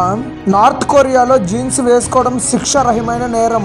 అక్కడ ప్రభుత్వం జీన్స్ను పశ్చాత్తాప సాంస్కృతిక దుస్తులుగా భావిస్తుంది. అందువల్ల అక్కడ జీన్స్ ధరిస్తే పశ్చాత్తాప వ్యక్తిత్వం, స్వేచ్ఛ, తిరుగుబాటుకు చిహ్నంగా పరిగణిస్తారు. పశ్చాత్తాప దుస్తులు, హెయిర్ కట్, లిప్స్టిక్ పై నిషేధం ఉంది. ప్రభుత్వం సూచించిన హెయిర్ కట్లు మాత్రమే చేయించుకోవాలి. ఇందులో ఏ నిబంధనను ఉల్లంఘించినా వారిని అరెస్ట్ చేస్తారు. రాత్రిపూట 9 గంటల కంటే ఎక్కువసేపు నిద్రపోతే ఏమవుతుందో తెలుసా? రాత్రిపూట 9 గంటల కంటే ఎక్కువసేపు నిద్రపోయే వారిలో 49% మంది డిప్రెషన్కు గురయ్యే అవకాశం ఉంది. ఎక్కువసేపు నిద్రపోయే మహిళలు గర్భం దాల్చడంలో ఇబ్బందులు ఎదుర్కోవాల్సి వస్తుందని అధ్యయనాల్లో తెలిపింది. 10 గంటలకు పైగా నిద్రపోవడంతో ఆహార నియంత్రణ, వ్యాయామం చేసిన 25% మంది బరువు పెరిగారు. అతిగా నిద్రపోయే వ్యక్తులు గ్లూకోజ్ స్థాయిలో మార్పులు జరిగి డయాబెటీస్ వచ్చే అవకాశం ఉంది. రైళ్లలో ప్రయాణికులకు తెల్లటి దుప్పట్లు ఎందుకు ఇస్తారో తెలుసా? రైళ్లలో ఇచ్చే దుప్పట్లు, దిండ్లు, కవర్లు పెద్ద బాయిలర్లలో కూడిన ప్రత్యేక యంత్రాలలో శుభ్రం చేస్తారు. తెల్లని బెడ్షీట్లు అధిక ఉష్ణోగ్రత వద్ద ఉతికినా రంగు చెడిపోదు. ఇతర రంగుల బెడ్షీట్లను క్లీన్ చేస్తున్నప్పుడు రంగు పోవడంతో పాటు ఒకదాని కలర్ మరొకదానికి అంటుకోవచ్చు. అలాగే బ్లీచ్ చేయడం వల్ల తెల్లటి బెడ్షీట్లు చాలా కాలం ప్రకాశవంతంగా ఉంటాయి. అందుకే రైల్వే తెల్లటి దుప్పట్లను ప్రయాణికులకు ఇస్తుంది. మనం తినే చికెన్ అనేది ఒకప్పుడు టైనోసర్ అనే డైనోసర్ జాతికి చెందినది. ఒకప్పుడు చైనా ప్రజలు మన ఇండియాని టయాంజు అని పిలిచేవారు, అంటే స్వర్గం అనే అర్థం. ఐస్లాండ్ అనే దేశంలో ఎటువంటి ఆర్మీ ఉండదు. అలాగే ఈ దేశంలో ఒక్క దోమ కూడా ఉండదు. సాధారణంగా అన్ని దేశాలలో నదులు అనేవి ఉంటాయి, కానీ సౌదీ మరియు దుబాయ్ దేశాలలో నదులు అనేవి ఉండవు. నార్వే దేశంలో ఏ దేశం స్టూడెంట్ అయినా అక్కడ ఉన్న యూనివర్సిటీస్లో ఫ్రీగా చదువుకోవచ్చు. మీరు మీ మోచేయిని గిచ్చినట్టయితే మీకు ఎటువంటి నొప్పి తెలియదు. యాపిల్స్ యొక్క సీడ్స్లో సైనైడ్ అనే పాయిజన్ ఉంటుంది. ఈ సీడ్స్ తినడం వలన ఒక మనిషి 1 మినిట్లో చనిపోయే అవకాశం ఉంది. డాగ్స్ అనేవి వాటి ఓనర్ని 11 కిలోమీటర్స్ దూరంగా ఉన్నప్పుడే స్మెల్ చేయగలవు. రష్యా నుండి అమెరికా దేశానికి కేవలం 4 కిలోమీటర్లు మాత్రమే. పెంగ్విన్స్ అనేవి ఒకప్పుడు 6 ఫీట్ హైట్ ఎగరగలవు. కెనడా పాస్పోర్ట్స్ అనేవి చీకటిలో వెలుగుతాయి. మన ఇండియాలో ఫస్ట్ స్ట్రీట్ లైట్స్ని బెంగళూరులో ఏర్పాటు చేశారు. ఫెరారీలో ఉన్నటువంటి ఎంప్లాయీస్ అనేవారు ఫెరారీ కార్ని కొనలేరు. మీరు ఒకవేళ మ్యాగ్నెట్ని హీట్ చేసినట్టయితే అది మ్యాగ్నెటిజంని కోల్పోతుంది. హ్యామర్ హెడ్ అనే ఈ షార్క్ 360 డిగ్రీస్ వ్యూని చూడగలదు. మన ఎర్త్పై కోల్డెస్ట్ ప్లేస్ ఫిజీ, అంటార్క్టికా. ఇక్కడ సుమారు -93.2 డిగ్రీ సెల్సియస్ ఉంటుంది. రష్యాలో ఎక్కువగా నదులు ఉంటాయి. యూకే ఫస్ట్ నేషనల్ యాంథమ్ని స్టార్ట్ చేసింది. మీరు నార్త్ కొరియాలో బైబిల్ని కొనడం ఇల్లీగల్. మీరు దుబాయ్లో హెలికాప్టర్ని ట్యాక్సీగా బుక్ చేసుకోవచ్చు. చైనాలో స్టూడెంట్స్ ఎగ్జామ్లో అయిన కాపీ కొడితే వారికి 7 సంవత్సరాలు జైలు శిక్ష పడుతుంది. నాసాలో ప్రతి 10 సైంటిస్ట్స్కి 4 మెంబర్స్ మన ఇండియన్సే ఉంటారు. సౌత్ ఆఫ్రికాలో ఎక్కువగా గోల్డ్ మైన్స్ అనేవి ఉంటాయి. యూఎస్ఏలో ఎక్కువగా కార్న్ అనేది ప్రొడ్యూస్ అవుతుంది. న్యూజిలాండ్లో ప్రతి మనిషికి సుమారు 5 గొర్రెలు ఉంటాయి. ఓరియో బిస్కెట్ డిజైన్ తయారు చేయడానికి సుమారు 4 ఇయర్స్ టైం పట్టింది. ఎక్కువగా విండో సీట్ ప్రిఫర్ చేసే వాళ్ళు ఒంటరిగా ట్రావెల్ చేయడానికి ఇష్టపడతారు. ఏరోప్లేన్లో ఫుడ్ అనేది టేస్టీగా ఉండదు. ఎందుకంటే గాలిలో ఉన్నప్పుడు టేస్ట్ రిసెప్టర్స్ అనేవి సరిగ్గా పనిచేయవు. ఏరోప్లేన్స్లో సీట్స్ అనేవి బ్లూ కలర్లో ఉంటాయి. ఎందుకంటే బ్లూ కలర్ అనేది భయాన్ని మరియు యాంగ్జైటీని తగ్గిస్తుంది. డాగ్స్కి 13 టైప్స్ ఆఫ్ బ్లడ్ గ్రూప్స్ ఉంటాయి. పెంగ్విన్స్ యొక్క లెగ్స్ అనేవి వాటి బాడీ కంటే ఎంతో హైట్గా ఉంటాయి. డాల్ఫిన్స్ అనేవి వాటర్ని తాగవు. అవి వాటి ఫుడ్ ద్వారా అబ్జర్వ్ చేసుకుంటాయి. మీరు ఒకవేళ ఐస్ క్యూబ్స్ అనేవి టాప్ వాటర్తో చేస్తే అవి వైట్ కలర్లో ఉంటాయి. అదే బాయిల్డ్ వాటర్తో చేస్తే ట్రాన్స్పరెంట్గా ఉంటాయి. టైగర్కి ఉన్నటువంటి స్ట్రిప్స్ అనేవి వాటి స్కిన్కే ఉంటాయి. అవి వాటి హెయిర్ వల్ల రావు. నత్త యొక్క టీత్ అనేవి ఎంతో స్ట్రాంగ్గా ఉంటాయి. ఇక్కడ ఉన్న ఈ కంగారు ర్యాట్ అనేది వాటి ఎంటైర్ లైఫ్లో వాటర్ని అసలు తాగవు. థ్రెడ్మిల్స్ అనేవి జైల్లో ఉన్న వ్యక్తుల కోసం పనిచేయించేందుకు 1818లో తయారు చేశారు. 40 మిలియన్ల సంవత్సరాల క్రితం పెంగ్విన్స్ అనేవి 6 ఫీట్ ఉండేవి. కంగారూస్ అనేవి నడవలేవు, అందుకే అవి ఎగురుతూ ఉంటాయి. కాటన్ క్యాండీని ఒక డెంటిస్ట్ తయారు చేశారు. డైమండ్స్ అనేవి ఎక్స్రేలో కనపడవు. యాపిల్స్లో 25% ఎయిర్ ఉండడం వలన అవి వాటర్లో ఫ్లోట్ అవుతాయి. మీరు ఒక యాపిల్ని తినడం వలన మీ నోటి నుండి వచ్చే దుర్వాసనని తగ్గించవచ్చు. సింహాలు వాటి రోజులో 16 నుండి 20 గంటలు నిద్రలోనే గడుపుతాయి. రష్యా దేశం అమెరికా దేశం కంటే 2 రెట్లు పెద్దది. ఇక్కడ 11 రకాల టైం జోన్స్ ఉంటాయి. ఆస్ట్రేలియాలో సుమారు 10,600 బీచ్లు ఉన్నాయి. మీరు డైలీ ఒక బీచ్కి వెళ్ళినా కూడా అక్కడ ఉన్న బీచ్లన్నీ చూసేందుకు మీకు సుమారు 29 సంవత్సరాలు పడుతుంది. జిరాఫీలు అనేవి ఒక రోజులో 70% టైం తినడానికే కేటాయిస్తాయి. ఒక ఒంటె ఒకేసారి 100 లీటర్స్ వాటర్ని జస్ట్ 13 మినిట్స్లో తాగేయగలదు. ఫ్లెమింగోస్ అనే పక్షులు సాధారణంగా పింక్ కలర్లో ఉండవు. అవి ఫుడ్ తిన్నప్పుడు బ్లూ గ్రీన్ ఆల్గే వలన పింక్ కలర్లోకి మారుతాయి. ఓన్లీ మగవాటిని మాత్రమే పికాక్స్ అంటారు, ఆడవాటిని పీహెన్స్ అంటారు. బనానా ట్రీస్ అనేవి ట్రీస్ కాదు, అవి వుడ్ జాతికి చెందినవి. పైనాపిల్ అనేది సింగిల్ ఫ్రూట్ కాదు, కొన్ని పైన్ బెర్రీస్ కలిస్తే పైనాపిల్ అవుతుంది. భూమి మీద 6 months ఆక్సిజన్ తయారు చేయడానికి $38 ట్రిలియన్ ఖర్చు అవుతుంది. కానీ చెట్లు ఆక్సిజన్ని ఫ్రీగా రిలీజ్ చేస్తాయి. సన్బేర్స్ అనే ఈ ఎలుకబంట్లు ఎంతో పొడవాటి టంగు ఉంటుంది. దీనివలన అవి ఎక్కువగా హనీ మరియు ఫుడ్ని కలెక్ట్ చేసుకోవచ్చు. కాక్రోచెస్ అనేవి గంటకి 4 కిలోమీటర్ల స్పీడ్తో ట్రావెల్ చేయగలవు. ఒక ఎలిఫెంట్ సుమారు 60 నుండి 90 సంవత్సరాల వరకు జీవిస్తుంది. మీరు వాటర్ బాటిల్ మీద చూసే ఎక్స్పైరీ డేట్ అనేది వాటర్కి కాదు, అది బాటిల్కి ఎక్స్పైరీ డేట్ మాత్రమే. జపాన్లో ఇలా రోడ్స్ మీద మ్యూజిక్ సింబల్స్ ఉంటాయి. ఎప్పుడైతే ఆ పర్సన్ రోడ్డు మీద కరెక్ట్ స్పీడ్తో వెళ్తాడో అప్పుడు ఆ మ్యూజిక్ అనేది ప్లే అవుతుంది. మనుషులు ఎక్కువగా వాటర్ తాగిన తర్వాత టీని తాగుతారు. ఒక బ్యాంబూ ట్రీ అనేది డైలీ 1 మీటర్ హైట్ పెరుగుతుంది. ఒక నెమలి ఎగిరినప్పుడు అది ఇలా ఉంటుంది. పెరూలో ఉన్నటువంటి వాటర్ ఫాల్స్ అనేది ఒక అమ్మాయి రూపంలో ఉంటుంది. దీన్ని water falls of the bride అని అంటారు. మోటరోలా అనే కంపెనీ ఫస్ట్ హ్యాండిల్డ్ మొబైల్ ఫోన్స్ను 1973లో డిజైన్ చేసింది. ఒక డాగ్ అనేది తన ఓనర్ ఎవరి వల్ల ఇరిటేట్ అవుతున్నాడో స్మెల్ చేయగలవు. ప్రపంచంలో ఫస్ట్ ఫారెస్ట్ ఫుట్బాల్ కోర్ట్ని రష్యాలో తయారు చేశారు. సౌదీలో ఆయిల్ కంటే వాటర్ బాటిల్ కాస్ట్ ఎంతో ఎక్కువగా ఉంటుంది. వర్షం పడేటప్పుడు మన భూమి నుండి వచ్చే స్మెల్ను పెట్రిచోర్ అంటారు. ప్రపంచంలో వటికన్ సిటీ అనేది చిన్న కంట్రీ. ఇక్కడ 600 మంది జనాభా మాత్రమే ఉంటారు. రాజస్థాన్లో ఉన్నటువంటి ఈ కుంభాలా ఫోర్ట్ అనేది చైనా వాళ్ళ తర్వాత రెండో అతిపెద్ద వాల్గా పిలువబడతారు. బ్రిటిష్ కరెన్సీ అయినటువంటి పాండ్ అనేది అత్యంత పురాతనమైన కరెన్సీ. ఇది సుమారు 1200 సంవత్సరాల క్రితం నుండి వాడకంలో ఉంది. ట్రావెలింగ్ చేయడం వలన మన బ్రెయిన్ ఎంతో షార్ప్గా ఉంటుంది, అలాగే యాంగ్జైటీని తగ్గిస్తుంది. ఏ దేశాలు క్రిస్మస్ వేడుకలను నిషేధించాయో తెలుసా? నార్త్ కొరియాలో క్రిస్మస్ వేడుకలు జరుపుకుంటే బలవంతపు శ్రమ, జైలు శిక్ష లేదా మరణ శిక్ష కూడా విధించవచ్చు. సోమాలియా 2015లో క్రిస్మస్ నూతన సంవత్సర వేడుకలను నిషేధించింది. ఈ వేడుకలు ఇస్లామిక్ సంస్కృతికి విరుద్ధమని పేర్కొంది. బ్రూనైలో క్రిస్మస్ నిర్వహిస్తూ ఎవరైనా పట్టుబడితే 5 ఏళ్ల వరకు జైలు శిక్ష విధిస్తారు. సౌదీ అరేబియాలో క్రిస్మస్ ను బహిరంగంగా జరపడంపై నిషేధం ఉంది. కజకిస్తాన్, లిబియాలోను క్రిస్మస్ మరియు న్యూ ఇయర్ పండుగను జరపరు.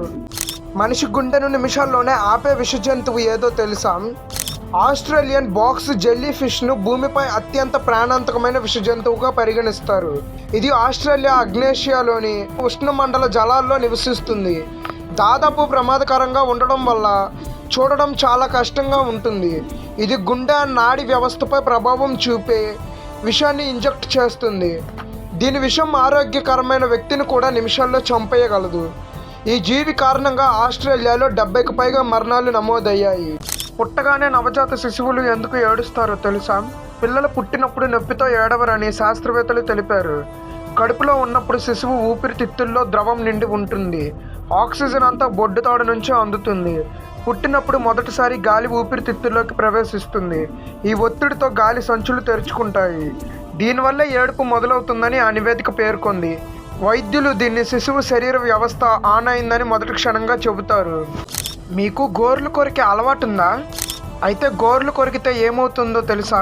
గోర్లు కొరికే అలవాటు వల్ల గోళ్ళలో రక్తస్రావం, గోళ్ళు పెరగపోవడం వంటి సమస్యలు వస్తాయని శాస్త్రవేత్తలు చెబుతున్నారు.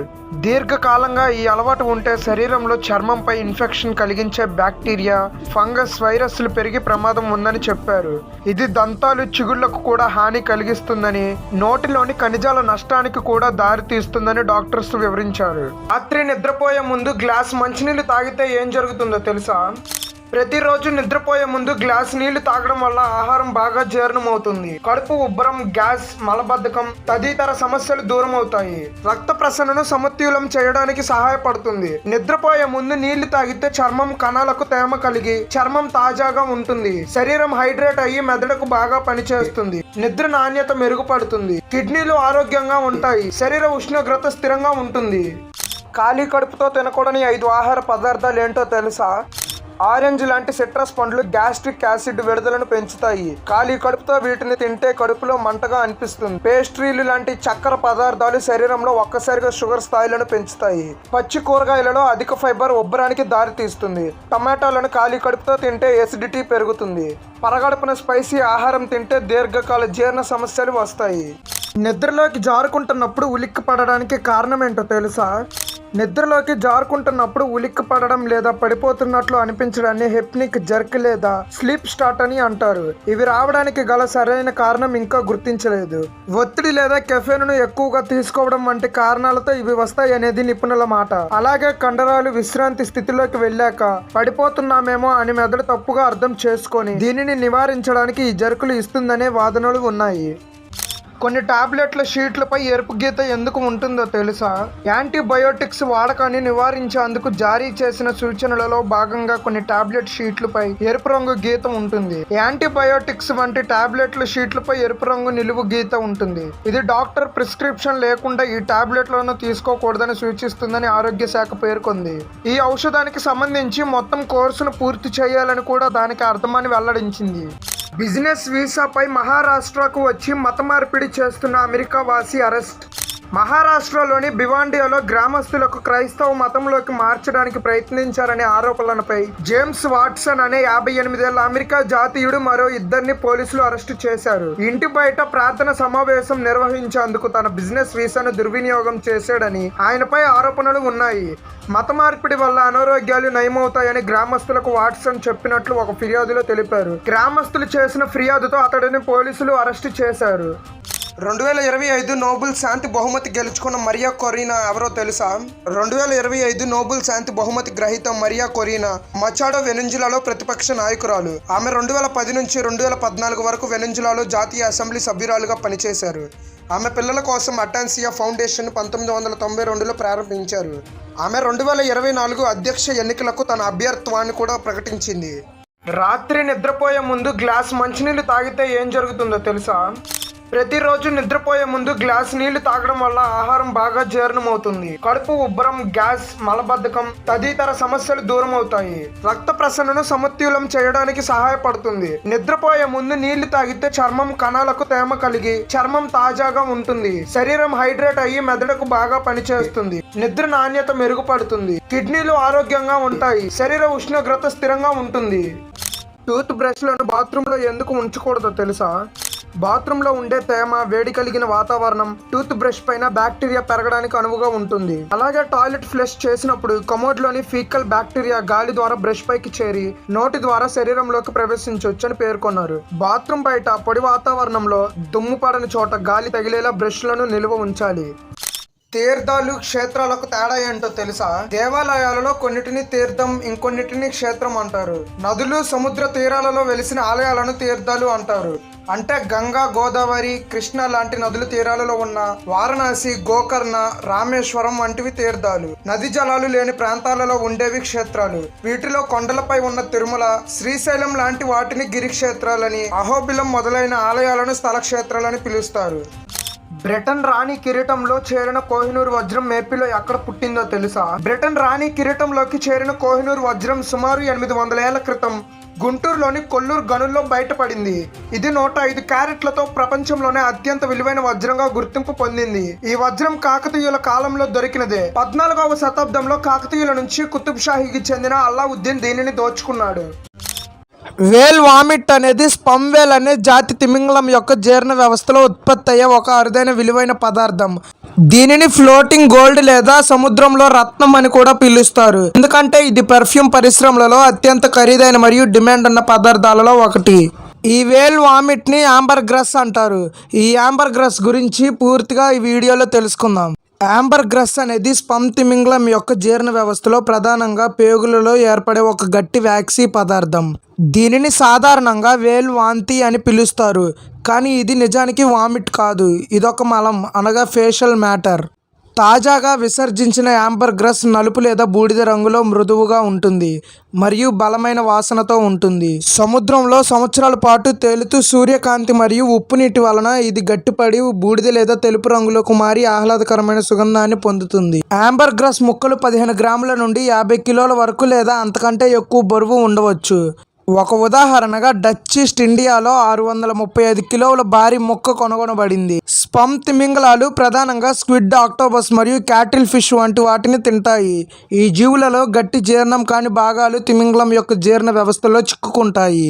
ఇవి ఏవైతే గట్టి జీర్ణం కాని భాగాలు తిమింగలం యొక్క జీర్ణ వ్యవస్థలో చిక్కుకుంటాయో వాటిని బీక్లు అంటారు. ఈ గట్టి బీకులు తిమింగలం యొక్క పేగులను గాయపరచకుండా ఉండడానికి తిమింగలం యొక్క బైల్ డక్ట్ ఒక మైనపు పదార్థాన్ని స్రవిస్తుంది. ఈ బీకులను చుట్టుముట్టి ఒక గట్టి ద్రవ్యరాశిని ఏర్పరుస్తుంది. ఈ పదార్థమే యాంబర్ గ్రస్గా మారుతుంది. చాలా సందర్భాలలో యాంబర్ గ్రస్ మలం రూపంలో పేగుల ద్వారా విసర్జించబడుతుంది. ఇది రెక్టిమ్ అడ్డంకిగా ఏర్పడవచ్చు మరియు కొన్నిసార్లు ఈ ద్రవ్యరాశి చాలా పెద్దగా ఉంటుంది. అయితే ఈ ద్రవ్యరాశి చాలా పెద్దగా ఉంటే ఇది పేగులను చీల్చి తిమింగలం యొక్క మరణానికి కారణమవుతుంది. కొన్ని సందర్భాలలో ఈ ద్రవ్యరాశి చాలా పెద్దగా ఉంటే తిమింగలం దాని నోటి ద్వారా వాంతి చేయవచ్చు. అయితే ఇది అరుదు. ఈ కారణంగానే దానిని వేలు వామిట్ అని పిలుస్తారు, కానీ ఇది సరైన పదం కాదు. యాంబర్ గ్రస్లో ప్రధాన రసాయనం యాంబ్రిన్. ఇది ఒక వాసన లేని ఆల్కహాల్. ఈ యాంబ్రిన్ సముద్రంలో ఆక్సీకరణం చెందినప్పుడు యాంబ్రాక్స్ మరియు యాంబ్రినాల్ వంటి ఈ రూపాంతరం చెందుతాయి. ఇవి యాంబర్ గ్రస్ యొక్క సుగంధ లక్షణాలకు కారణం. ఈ రసాయనాలు స్వీట్, మస్క్, భూమి లాంటి మరియు సముద్రపు వాసన కలిగి ఉంటాయి. ఇది రబ్బింగ్ ఆల్కహాల్ యొక్క మృదువైన ఆహ్లాదకరమైన వర్షనతో పోల్చబడుతుంది. యాంబర్ గ్రస్ ఒక ఫిక్సిటేటివ్గా పనిచేస్తుంది, అనగా ఫ్లోరా ఆర్ ఫ్రూటీ ఆవిరైపోకుండా నిరోధిస్తుంది. దీని వలన సుగంధం ఎక్కువ కాలం ఉంటుంది. ఈ యాంబర్గ్రస్ను జెమ్ స్టోన్గా పిలుస్తారు ఎందుకంటే ఇది ఇతర సుగంధాలను మెరుగుపరుస్తూ వాటికి లోతైన ఆకర్షణీయమైన నాణ్యతను జోడిస్తుంది. స్పమ్ తిమింగలం యొక్క ఆహారంలోని స్క్విడ్ బీకులు గట్టిగా మరియు జీర్ణం కాకుండా ఉంటాయి. ఈ బీకులు పేగులలో చిక్కుకొని గాయాలు లేదా చికాకును కలిగిస్తాయి. తిమింగలం యొక్క బైల్ డక్ట్ ఈ పేగులను మైనపు పదార్థంతో కప్పి పేగులను రక్షిస్తుంది. ఈ మైనపు ద్రవ్యరాశి సమయంతో యాంబర్గ్రస్గా ఏర్పడుతుంది. చిన్న చిన్న యాంబర్గ్రస్ ముక్కలు సాధారణంగా మలం ద్వారా విసర్జన పడతాయి. ఇది తిమింగలం యొక్క సాధారణ జీర్ణ ప్రక్రియలో భాగంగా జరుగుతుంది. స్పమ్ తిమింగలాలలో కేవలం 1% మాత్రమే యాంబర్గ్రస్ను ఉత్పత్తి చేస్తాయి మరియు దీనిని కనుగొనే అవకాశం చాలా తక్కువ. ఎందుకంటే ఇది సముద్రంలో సంవత్సరాల పాటు తేలుతుంది లేదా తీరానికి కొట్టుకుపోతుంది. పురాతన ఈజిప్ట్లలో యాంబర్గ్రస్ను గాలిని శుద్ధి చేస్తుందని భావించేవారు. 14వ శతాబ్దంలో యూరప్లో ప్లేగ్ నుండి రక్షణ కోసం యాంబర్గ్రస్ బంతులను ధరించేవారు ఎందుకంటే దాని సుగంధం చెడు గాలిని దూరం చేస్తుందని నమ్మేవారు. ఆయుర్వేదం మరియు సాంప్రదాయ చైనీస్ ఔషధాలలో ఇది జీర్ణ సమస్యలను, గుండె సమస్యలను మరియు శృంగార శక్తిని పెంచడానికి ఉపయోగించబడుతుంది. కొన్ని సంస్కృతులలో యాంబర్గ్రస్లను లగ్జరీ వంటకాలలో ఉపయోగించేవారు. ఉదాహరణకు 1660లో ఐస్ క్రీముల రెసిపీలో మరియు టర్కిష్ కాఫీ, పర్షియన్ షర్బత్ వంటి పానీయాలలో దీనిని ఉపయోగించేవారు. యాంబర్గ్రస్ 1 గ్రాము సుమారు $25 నుండి $7,000 వరకు ఉంటుంది. అంటే మన ఇండియన్ కరెన్సీలో సుమారు 5,92,000 వరకు ఉంటుంది. ఇది వెండి కంటే, బంగారం కంటే దీని ధర 2 రెట్లు ఎక్కువగా ఉంటుంది. ఉదాహరణకు 2024లో మహారాష్ట్రలో 5.6 కిలోల యాంబర్గ్రస్ను 6 కోట్ల విలువతో స్వాధీనం చేశారు. స్పమ్ తిమింగలాలు అంతరించిపోతున్న జాతుల కింద రక్షించబడుతున్నాయి మరియు భారతదేశంలో యాంబర్గ్రస్ వ్యాపారం వైల్డ్ లైఫ్ యాక్ట్ 1972 కింద నిషేధించబడింది.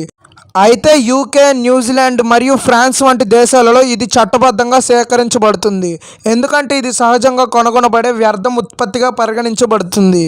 కొన్ని పురాతన సంస్కృతులలో యాంబర్గ్రస్ను డ్రాగన్ స్ప్లిట్ ఫ్రాగ్రెన్స్ లేదా గ్రే యాంబర్ అని పిలుస్తారు. దీని సుగంధం మరియు ఔషధ గుణాల కారణంగా దీనికి అధిక గౌరవం ఉంటుంది. యాంబర్గ్రస్లు సముద్రంలో తేలుతూ లేదా తీరాలకు కొట్టుకుపోతూ కనుగొనబడతాయి. ఇది ఎక్కువగా India, Brazil, South Africa, Madagascar, Maldives, China, Japan, Australia వంటి దేశాల తీరాలలో ఎక్కువగా కనబడతాయి. యాంబర్గ్రస్లను సాధారణంగా మత్స్యకారులు లేదా తీరంలో నడిచే వ్యక్తులు కనుగొంటారు. కుక్కలు దీని వాసనకు ఆకర్షితమవుతాయి కాబట్టి యాంబర్గ్రస్ వేటగాళ్ళు కుక్కలను ఉపయోగిస్తారు. ఈ యాంబర్గ్రస్లను కనుక్కునే విధానం చాలా సెన్సిటివ్గా ఉంటుంది. ఈ యాంబర్గ్రస్ నలుపు, మృదువైన మలం వాసనతో ఉంటుంది. ఇది బూడిద లేదా తెలుపు, గట్టి మైనపు ఆకృతిలో మరియు స్వీట్ మస్క్ వాసనలతో ఉంటుంది. ఈ యాంబర్గ్రస్లు ఎక్కువగా నీటిలో తేలుతాయి ఎందుకంటే వీటి డెన్సిటీ 0.78 నుండి 0.926 సముద్ర జలం కంటే తక్కువ. యాంబర్గ్రస్ను వేడి చేస్తే అది కరిగి ఆహ్లాదకరమైన సుగంధాన్ని విడుదల చేస్తాయి. ల్యాబ్స్లో బెంజోనిక్ యాసిడ్ మరియు కొలెస్ట్రాల్ కోసం పరీక్షలు నిర్వహించబడతాయి. యాంబర్గ్రస్లను ఖచ్చితంగా గుర్తించడానికి దాని రూపం, ఆకృతి మరియు వాసనపై అనుభవం ఉన్న నిపుణులు అవసరం ఉంటుంది. మానవ శరీరంలో ఉండే నాభి అనగా బొడ్డు. ఈ నాభి నుండి DNA గురించి ఇటీవల పరిశోధనలు చాలా పరిమితంగా ఉన్నాయి. ముఖ్యంగా ఆధునిక వైద్య శాస్త్రంలో అయితే నాభి నలం నుండి సేకరించిన DNA మరియు స్టెమ్ సెల్స్పై కొన్ని పరిశోధనలు జరిగాయి. ఇవి రోగ చికిత్సలో ఉపయోగపడతాయి. ఒక మనిషి పుట్టినప్పుడు ఆ వ్యక్తి నుండి నాభిని కట్ చేస్తారు. ఆ కట్ చేసిన నాభిని భద్రపరిచి అతనికి ఏదైనా రోగం వచ్చినప్పుడు రోగ చికిత్సలో ఉపయోగపడుతుంది. నాభి నలం నుండి సేకరించిన DNA మరియు స్టెమ్ సెల్స్ రక్త సంబంధిత వ్యాధులు, ఉదాహరణకి లుకేమియా, గుండె వ్యాధులు మరియు ఆటో ఇమ్యూన్ వ్యాధుల చికిత్సలో ఉపయోగపడుతుంది. ఈ stem cells haematopoietic stem cell transplantation ద్వారా రోగులకు చికిత్స అందిస్తారు. నాభి నలంలోని DNA జన్యు సమాచారాన్ని అధ్యయనం చేయడం ద్వారా వ్యాధులకు సంబంధించిన జన్యు వైవిధ్యాన్ని గుర్తించవచ్చు. నాభి నలం రక్తాన్ని సేకరించి భవిష్యత్తులో వైద్య చికిత్సల కోసం బ్యాంకింగ్ చేయడం ఇటీవల సాధారణ పద్ధతిగా మారింది. ఈ DNA జన్యు వ్యాధుల చికిత్స మరియు పరిశోధనలో సహాయపడుతుంది. నాభి నలం DNA ద్వారా ఒక వ్యక్తి యొక్క జన్యు చరిత్రను అధ్యయనం చేయవచ్చు. ఉదాహరణకు భారతదేశంలోని తెలుగు మాట్లాడే జనాభా యొక్క జన్యు నిర్మాణాన్ని అర్థం చేసుకోవడానికి కొన్ని అధ్యయనాలు జరిపారు. ఈ అధ్యయనాలు ఆంధ్రప్రదేశ్ మరియు తెలంగాణలోని స్థానికులపై జన్యు మూలాలను అన్వేషించాయి. ఇవి పురాతన DNA నమూనాలతో పోల్చబడ్డాయి. కొన్ని అధ్యయనాలు నాభినలం డిఎన్ఏలోని నిండర్తల్ జన్యు అంశాలను గుర్తించాయి. ఇవి ఆధునిక మానవులలో 1-2% ఉంటాయి. ఈ జన్యు అంశాలలో రోగనిరోధక వ్యవస్థ, చర్మ రంగు మరియు కొన్ని వ్యాధులకు సంబంధించినవిగా గుర్తించబడ్డాయి. ఉదాహరణకు కోవిడ్-19 తీవ్రతను తగ్గించడంలో సహాయపడే జన్యు వైవిధ్యాలు. డిఎన్ఏను ఉపయోగించి నానో వెహికల్స్ తయారు చేయడంపై ఇటీవల పరిశోధనలు దృష్టి సాధించాయి. ఇవి లక్షిత ఔషధ డెలివరీకి ఉపయోగపడతాయి. నాభినలం డిఎన్ఏ ఈ నానో స్ట్రక్చర్ తయారీలో ఉపయోగపడవచ్చు, అయితే ఇది ఇంకా ప్రారంభ దశలోనే ఉంది. హైదరాబాద్లోని centre for cellular and molecular biology Telangana మరియు ఆంధ్రప్రదేశ్ జనాభా యొక్క జన్యు మూలాలను అన్వేషించేందుకు పురాతన డిఎన్ఏ అధ్యయనాలు చేపట్టింది. ఈ పరిశోధనలు దక్షిణ భారతదేశంలోని జనాభా యొక్క జన్యు నిర్మాణం, ఆహార అలవాట్లు మరియు వ్యాధులు గుర్తించేందుకు సమాచారం అందిస్తాయి. తెలుగు మాట్లాడే జనాభాలో హెచ్ఎల్ఏ అనగా హ్యూమన్ ల్యూకోసైట్ యాంటీజెన్ జన్యు వైవిధ్యాన్ని అధ్యయనం చేసేందుకు నెక్స్ట్ జనరేషన్ సీక్వెన్స్గా ఉపయోగించబడుతుంది. ఇది రోగనిరోధక వ్యవస్థ సంబంధిత వ్యాధుల అధ్యయనంలో సహాయపడుతుంది. నాభి డిఎన్ఏపై నేరుగా చేసిన పరిశోధనలు పరిమితంగా ఉన్నాయి మరియు చాలా అధ్యయనాలు నాభినలం రక్తం లేదా స్టెమ్ సెల్స్పై దృష్టి సారించాయి. రానున్న రోజుల్లో ఒక మనిషికి వ్యాధి వచ్చినప్పుడు ఆ వ్యాధిని క్యూర్ చేసేందుకు ఆ మనిషి నాభిని నుండి డిఎన్ఏ సేకరించి ఆ డిఎన్ఏతో ఆ వ్యాధిని నయం చేయొచ్చు అని పరిశోధనలు జరుగుతున్నాయి. మన దేశ అభివృద్ధిలో డ్యామ్స్ ఎంతో విశేషమైన పాత్ర పోషిస్తున్నాయి. ఇవి కేవలం నీటిని నిల్వ చేయడానికి మాత్రమే కాకుండా పలు విధాలుగా మన జీవితాలను ప్రభావితం చేస్తున్నాయి. మన పూర్వీకులు కూడా వర్షపు నీటిని నిల్వ చేయడానికి చిన్న చిన్న కాలువలు మరియు చెరువులను నిర్మించేవారు. ఆధునిక యుగంలో సాంకేతిక ఆధారంగా నిర్మించబడుతున్న భారీ డ్యామ్స్ వల్ల ప్రజలకు ఎన్నో లాభాలు అందుతున్నాయి. వర్షాకాలంలో వచ్చిన నీటిని నిల్వ చేసి ఇతర కాలంలో అందించడంలో డ్యామ్స్ కీలక పాత్ర పోషిస్తాయి. డ్యామ్స్ పంటల సాగుకు అవసరమైన నీటిని నిరంతరం అందిస్తాయి. హైడ్రో ఎలక్ట్రిక్ పవర్ ప్లాంట్స్ ద్వారా విద్యుత్ ఉత్పత్తిలో డ్యామ్స్ కీలకమైనవి. ఈ డ్యామ్స్ వలన పరిసర ప్రాంతాలు ఎంతో చల్లబడతాయి. ప్రజలకు త్రాగునీరు మరియు ఇతర అవసరాల కోసం శుద్ధి చేసిన నీటి సరఫరా డ్యామ్స్ ద్వారానే సాధ్యమవుతుంది. కొన్ని డ్యామ్స్ పర్యాటక ప్రదేశాలుగా కూడా మారుతున్నాయి. ఇది పర్యాటకాన్ని ప్రోత్సహించే ఆదాయాన్ని కలిగిస్తుంది. ఈ విధంగా డ్యామ్స్ మన జీవిత విధానంలో, వ్యవసాయ అభివృద్ధిలో, పారిశ్రామికీకరణలో, అలాగే పర్యావరణ పరిరక్షణలో కీలక పాత్ర పోషిస్తున్నాయి. అయితే ఇవాళ మన దేశంలో ఉన్న టాప్ 10 డ్యామ్స్ గురించి మాట్లాడుకుందాం. Number 1 Tehri dam. ఈ తెహరీ డ్యామ్ భారతదేశంలోనే కాకుండా ఏషియా కాంటినెంట్లోనే అతిపెద్ద మరియు అత్యంత ప్రముఖమైన మల్టీపర్పస్ డ్యామ్లలో ఒకటి. ఇది ఉత్తరాఖండ్ రాష్ట్రంలోని తెహరీ గర్వాల్ జిల్లాలో భగీరథ నదిపై నిర్మించబడింది.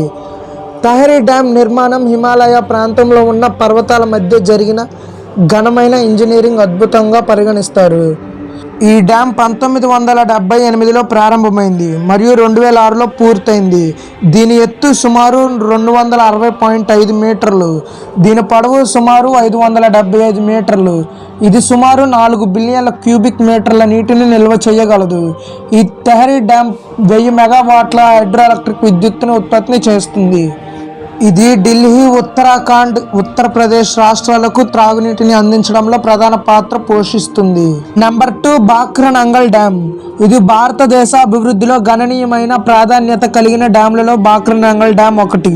ఇది హిమాచల్ ప్రదేశ్లోని బాక్రా వద్ద సుల్తేజ్ నదిపై నిర్మించబడింది. బాక్రానంగల్ డ్యామ్ కేవలం ఒక పెద్ద డ్యామ్ మాత్రమే కాదు, ఇది స్వాతంత్రం వచ్చిన తర్వాత నిర్మించిన మొదటి గొప్ప ఇంజనీరింగ్ ప్రాజెక్టులలో ఒకటి. దీనిని భారతదేశపు నూతన దేవాలయంగా జవహర్లాల్ నెహ్రూ పేర్కొన్నారు. దీని ఎత్తు సుమారు 226 మీటర్లు ఉంటుంది. దీని పొడవు సుమారు 518 మీటర్లు. ఇది సుమారు 9.34 బిలియన్ క్యూబిక్ మీటర్ల నీటిని నిల్వ చేయగలదు. ఈ బాక్రానంగల్ డ్యామ్ సుమారు 1325 మెగావాట్ల విద్యుత్ ఉత్పత్తిని చేస్తుంది.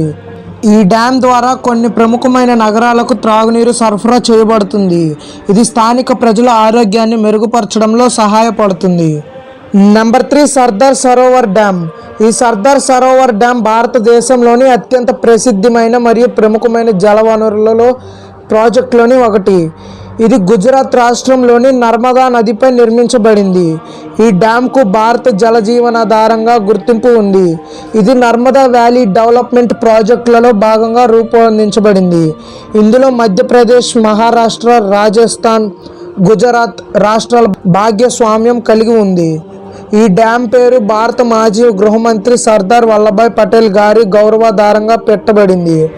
దీని ఎత్తు సుమారు 163 మీటర్లు ఉంటుంది. దీని పొడవు సుమారు 1.2 కిలోమీటర్లు ఉంటుంది.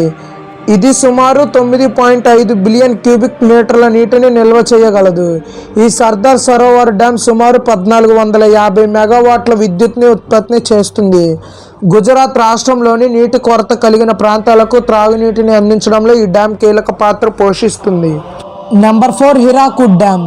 ఈ హీరాకుడ్ డ్యామ్ భారతదేశంలో నిర్మించిన మొట్టమొదటి మల్టీపర్పస్ రివర్ వ్యాలీ ప్రాజెక్టుకి గుర్తింపు పొందింది. ఇది ఒడిశా రాష్ట్రంలోని సంబల్పూర్ జిల్లా వద్ద మహానదిపై నిర్మించబడింది. దీని నిర్మాణం 1948లో ప్రారంభమై 1957లో పూర్తయింది. ఈ డ్యామ్ ప్రాజెక్టు నీటి నిల్వ, విద్యుత్ ఉత్పత్తి మరియు వరద నియంత్రణలో విపరీతమైన పాత్ర పోషిస్తుంది. దీని ఎత్తు సుమారు 60.96 మీటర్లు ఉంటుంది. దీని పొడవు సుమారు 25.8 కిలోమీటర్లు ఉంటుంది. ఇది సుమారు 8.1 బిలియన్ క్యూబిక్ మీటర్ల నీటిని నిల్వ చేయగలదు. ఈ హీరాకుడ్ డ్యామ్ సుమారు 347 మెగావాట్లు విద్యుత్ని ఉత్పత్తి చేస్తుంది. ఈ హీరాకుడ్ డ్యామ్ ద్వారా ఒడిశా రాష్ట్రంలోని లక్షల ఎకరాల భూములకు సాగునీరు అందుతుంది. ఇది రాష్ట్ర వ్యవసాయ అభివృద్ధికి ఎంతో సహాయపడుతుంది. Number 5 Nagarjuna Sagar dam. ఈ నాగార్జున సాగర్ డ్యామ్ భారతదేశంలో ప్రముఖ మరియు అతిపెద్ద మల్టీపర్పస్ డ్యామ్లలో ఒకటి. ఇది తెలంగాణ రాష్ట్రంలో నల్గొండ జిల్లా కృష్ణా నదిపై నిర్మించబడింది. దీని నిర్మాణం 1955లో ప్రారంభమై 1967లో పూర్తయింది. ఈ డ్యామ్ పేరు పురాతన బౌద్ధ స్థలమైన నాగార్జున కొండ మీద పెట్టబడింది. ఈ డ్యామ్ గోదావరి నదికి తరువాత దక్షిణ భారతదేశంలో అతిపెద్ద జలసాధనగా చెందింది. దీని ఎత్తు సుమారు 124 మీటర్లు. దీని పొడవు సుమారు 1.6 కిలోమీటర్లు. ఇది సుమారు 11.47 బిలియన్ క్యూబిక్ మీటర్ల నీటిని నిల్వ చేయగలదు. ఈ నాగార్జున సాగర్ డ్యామ్ సుమారు 815.6 మెగావాట్ల విద్యుత్ను ఉత్పత్తి చేస్తుంది. ఈ డ్యామ్ ఎన్నో నగరాలకు త్రాగునీటి సరఫరాను చేస్తుంది. ఇది అనేక పట్టణాలకు జీవనాధారంగా నిలుస్తుంది. Number 6 Koyna dam. ఈ కోయనా డ్యామ్ మహారాష్ట్రలోని సత్యగిరి పర్వత శ్రేణిలో కోయనా నదిపై నిర్మించబడింది. ఇది ఒక ప్రముఖ హైడ్రో ఎలక్ట్రిక్ విద్యుత్ ప్రాజెక్టులలో ఒకటి. ఈ డ్యామ్ భారతదేశపు విద్యుత్ ఉత్పత్తి గది అని చెప్పవచ్చు. ముఖ్యంగా ఇది పునరుత్పత్తి శక్తిని కీలక పాత్ర పోషిస్తుంది. దీని ఎత్తు సుమారు 103 మీటర్లు. దీని పొడవు సుమారు 807 మీటర్లు. ఇది సుమారు 2.8 బిలియన్ క్యూబిక్ మీటర్ల నీటిని నిల్వ చేయగలదు. ఈ కోయనా డ్యామ్ సుమారు 1960 మెగావాట్ల విద్యుత్ ఉత్పత్తిని చేస్తుంది. కొంతమేరకు త్రాగునీటికి సరఫరాకు కూడా ఉపయోగపడుతుంది. Number 7 Indira Sagar dam. ఈ ఇందిరా సాగర్ డ్యామ్ భారతదేశంలోని ప్రముఖ జల వనరుల ప్రాజెక్టులలో ఒకటి. ఇది మధ్యప్రదేశ్ రాష్ట్రంలోని ఖండువా జిల్లాలో నర్మదా నదిపై నిర్మించబడింది. ఈ ప్రాజెక్టు పేరు భారత మాజీ ప్రధాని శ్రీమతి ఇందిరాగాంధీ గారి గౌరవాధారంగా పెట్టబడింది. ఇది నర్మదా వ్యాలీ డెవలప్మెంట్ ప్రాజెక్టు భాగంగా నిర్మించబడింది. ఈ డ్యామ్ నీటి నిల్వ సామర్థ్యం మరియు విద్యుత్ ఉత్పత్తిలో భారతదేశంలో అతిపెద్ద వాటిని కలిగి ఉంది. దీని ఎత్తు సుమారు 92 మీటర్లు. దీని పొడవు సుమారు 653 మీటర్లు. ఇది సుమారు 12.22 బిలియన్ క్యూబిక్ మీటర్ల నీటిని నిల్వ చేయగలదు. ఈ ఇందిరా సాగర్ డ్యామ్ సుమారు 1000 మెగావాట్ల విద్యుత్ని ఉత్పత్తి చేయగలదు. ఇందిరా సాగర్ డ్యామ్ లక్షల ఎకరాల భూములకు సాగునీరు అందిస్తుంది. రైతులకు జీవన శైలిగా మారుతుంది. ఇది వ్యవసాయ అభివృద్ధికి ఎంతో మద్దతుగా నిలుస్తుంది. Number 8 Rihand dam. ఈ రీహాంద్ డ్యామ్ అనేది ఉత్తరప్రదేశ్లోని సోన్ బాద్రా జిల్లాలో రీహాంద్ నదిపై నిర్మించబడింది. ఈ రీహాంద్ నది సోన్ నదికి ఉపనది. ఈ డ్యామ్ను గోవింద్ బల పంత్ సాగర్ అని కూడా పిలుస్తారు. ఇది 1950లో నిర్మించబడింది. దీని ఎత్తు సుమారు 91 మీటర్లు. దీని పొడవు సుమారు 934 మీటర్లు. ఇది సుమారు 8.6 బిలియన్ క్యూబిక్ మీటర్ల నీటిని నిల్వ చేయగలదు. ఇది రీహాంద్ డ్యామ్ సుమారు 300 మెగావాట్ల విద్యుత్ ఉత్పత్తిని చేస్తుంది. రీహాంద్ డ్యామ్ ద్వారా పరిసర ప్రాంతాలకు సాగునీటి సరఫరా జరుగుతుంది. ఇది వ్యవసాయ రంగానికి ఉపకరిస్తుంది. Number 9 Mettur dam. ఈ మెట్టూర్ డ్యామ్ అనేది తమిళనాడులోని సేలం జిల్లాలో ఉన్న ఒక ప్రముఖ జలసంధి. ఇది కావేరీ నదిపై నిర్మించబడింది. దీన్ని 1934లో నిర్మించారు. ఈ డ్యామ్ దక్షిణ భారతదేశంలోని పురాతనమైన మరియు ప్రముఖమైన నీటి జల ప్రాజెక్టులలో ఒకటి. ఈ డ్యామ్ వెచ్చని ప్రాంతాన్ని మెట్టూర్ డ్యామ్ అనే ఒక పట్టణం చుట్టూ అభివృద్ధి చేశారు. ఈ డ్యామ్ తమిళనాడులోని వ్యవసాయ మరియు విద్యుత్ రంగాలలో కీలక పాత్ర పోషిస్తుంది. దీని ఎత్తు సుమారు 65 మీటర్లు, దీని పొడవు సుమారు 1700 మీటర్లు. ఇది సుమారు 93.47 మిలియన్ క్యూబిక్ నీటిని నిల్వ చేయగలదు. ఈ డ్యామ్ ద్వారా హైడ్రో ఎలక్ట్రిక్ విద్యుత్ ఉత్పత్తిని చేయబడుతుంది. ఈ డ్యామ్ ఎన్నో పట్టణాలకు అలాగే గ్రామాలకు త్రాగునీరు సరఫరా చేస్తుంది. Number 10 Krishnaraja Sagar dam. ఈ కృష్ణరాజా సాగర్ డ్యామ్ అనేది కావేరీ నదిపై నిర్మించబడిన ఒక ప్రముఖ డ్యామ్.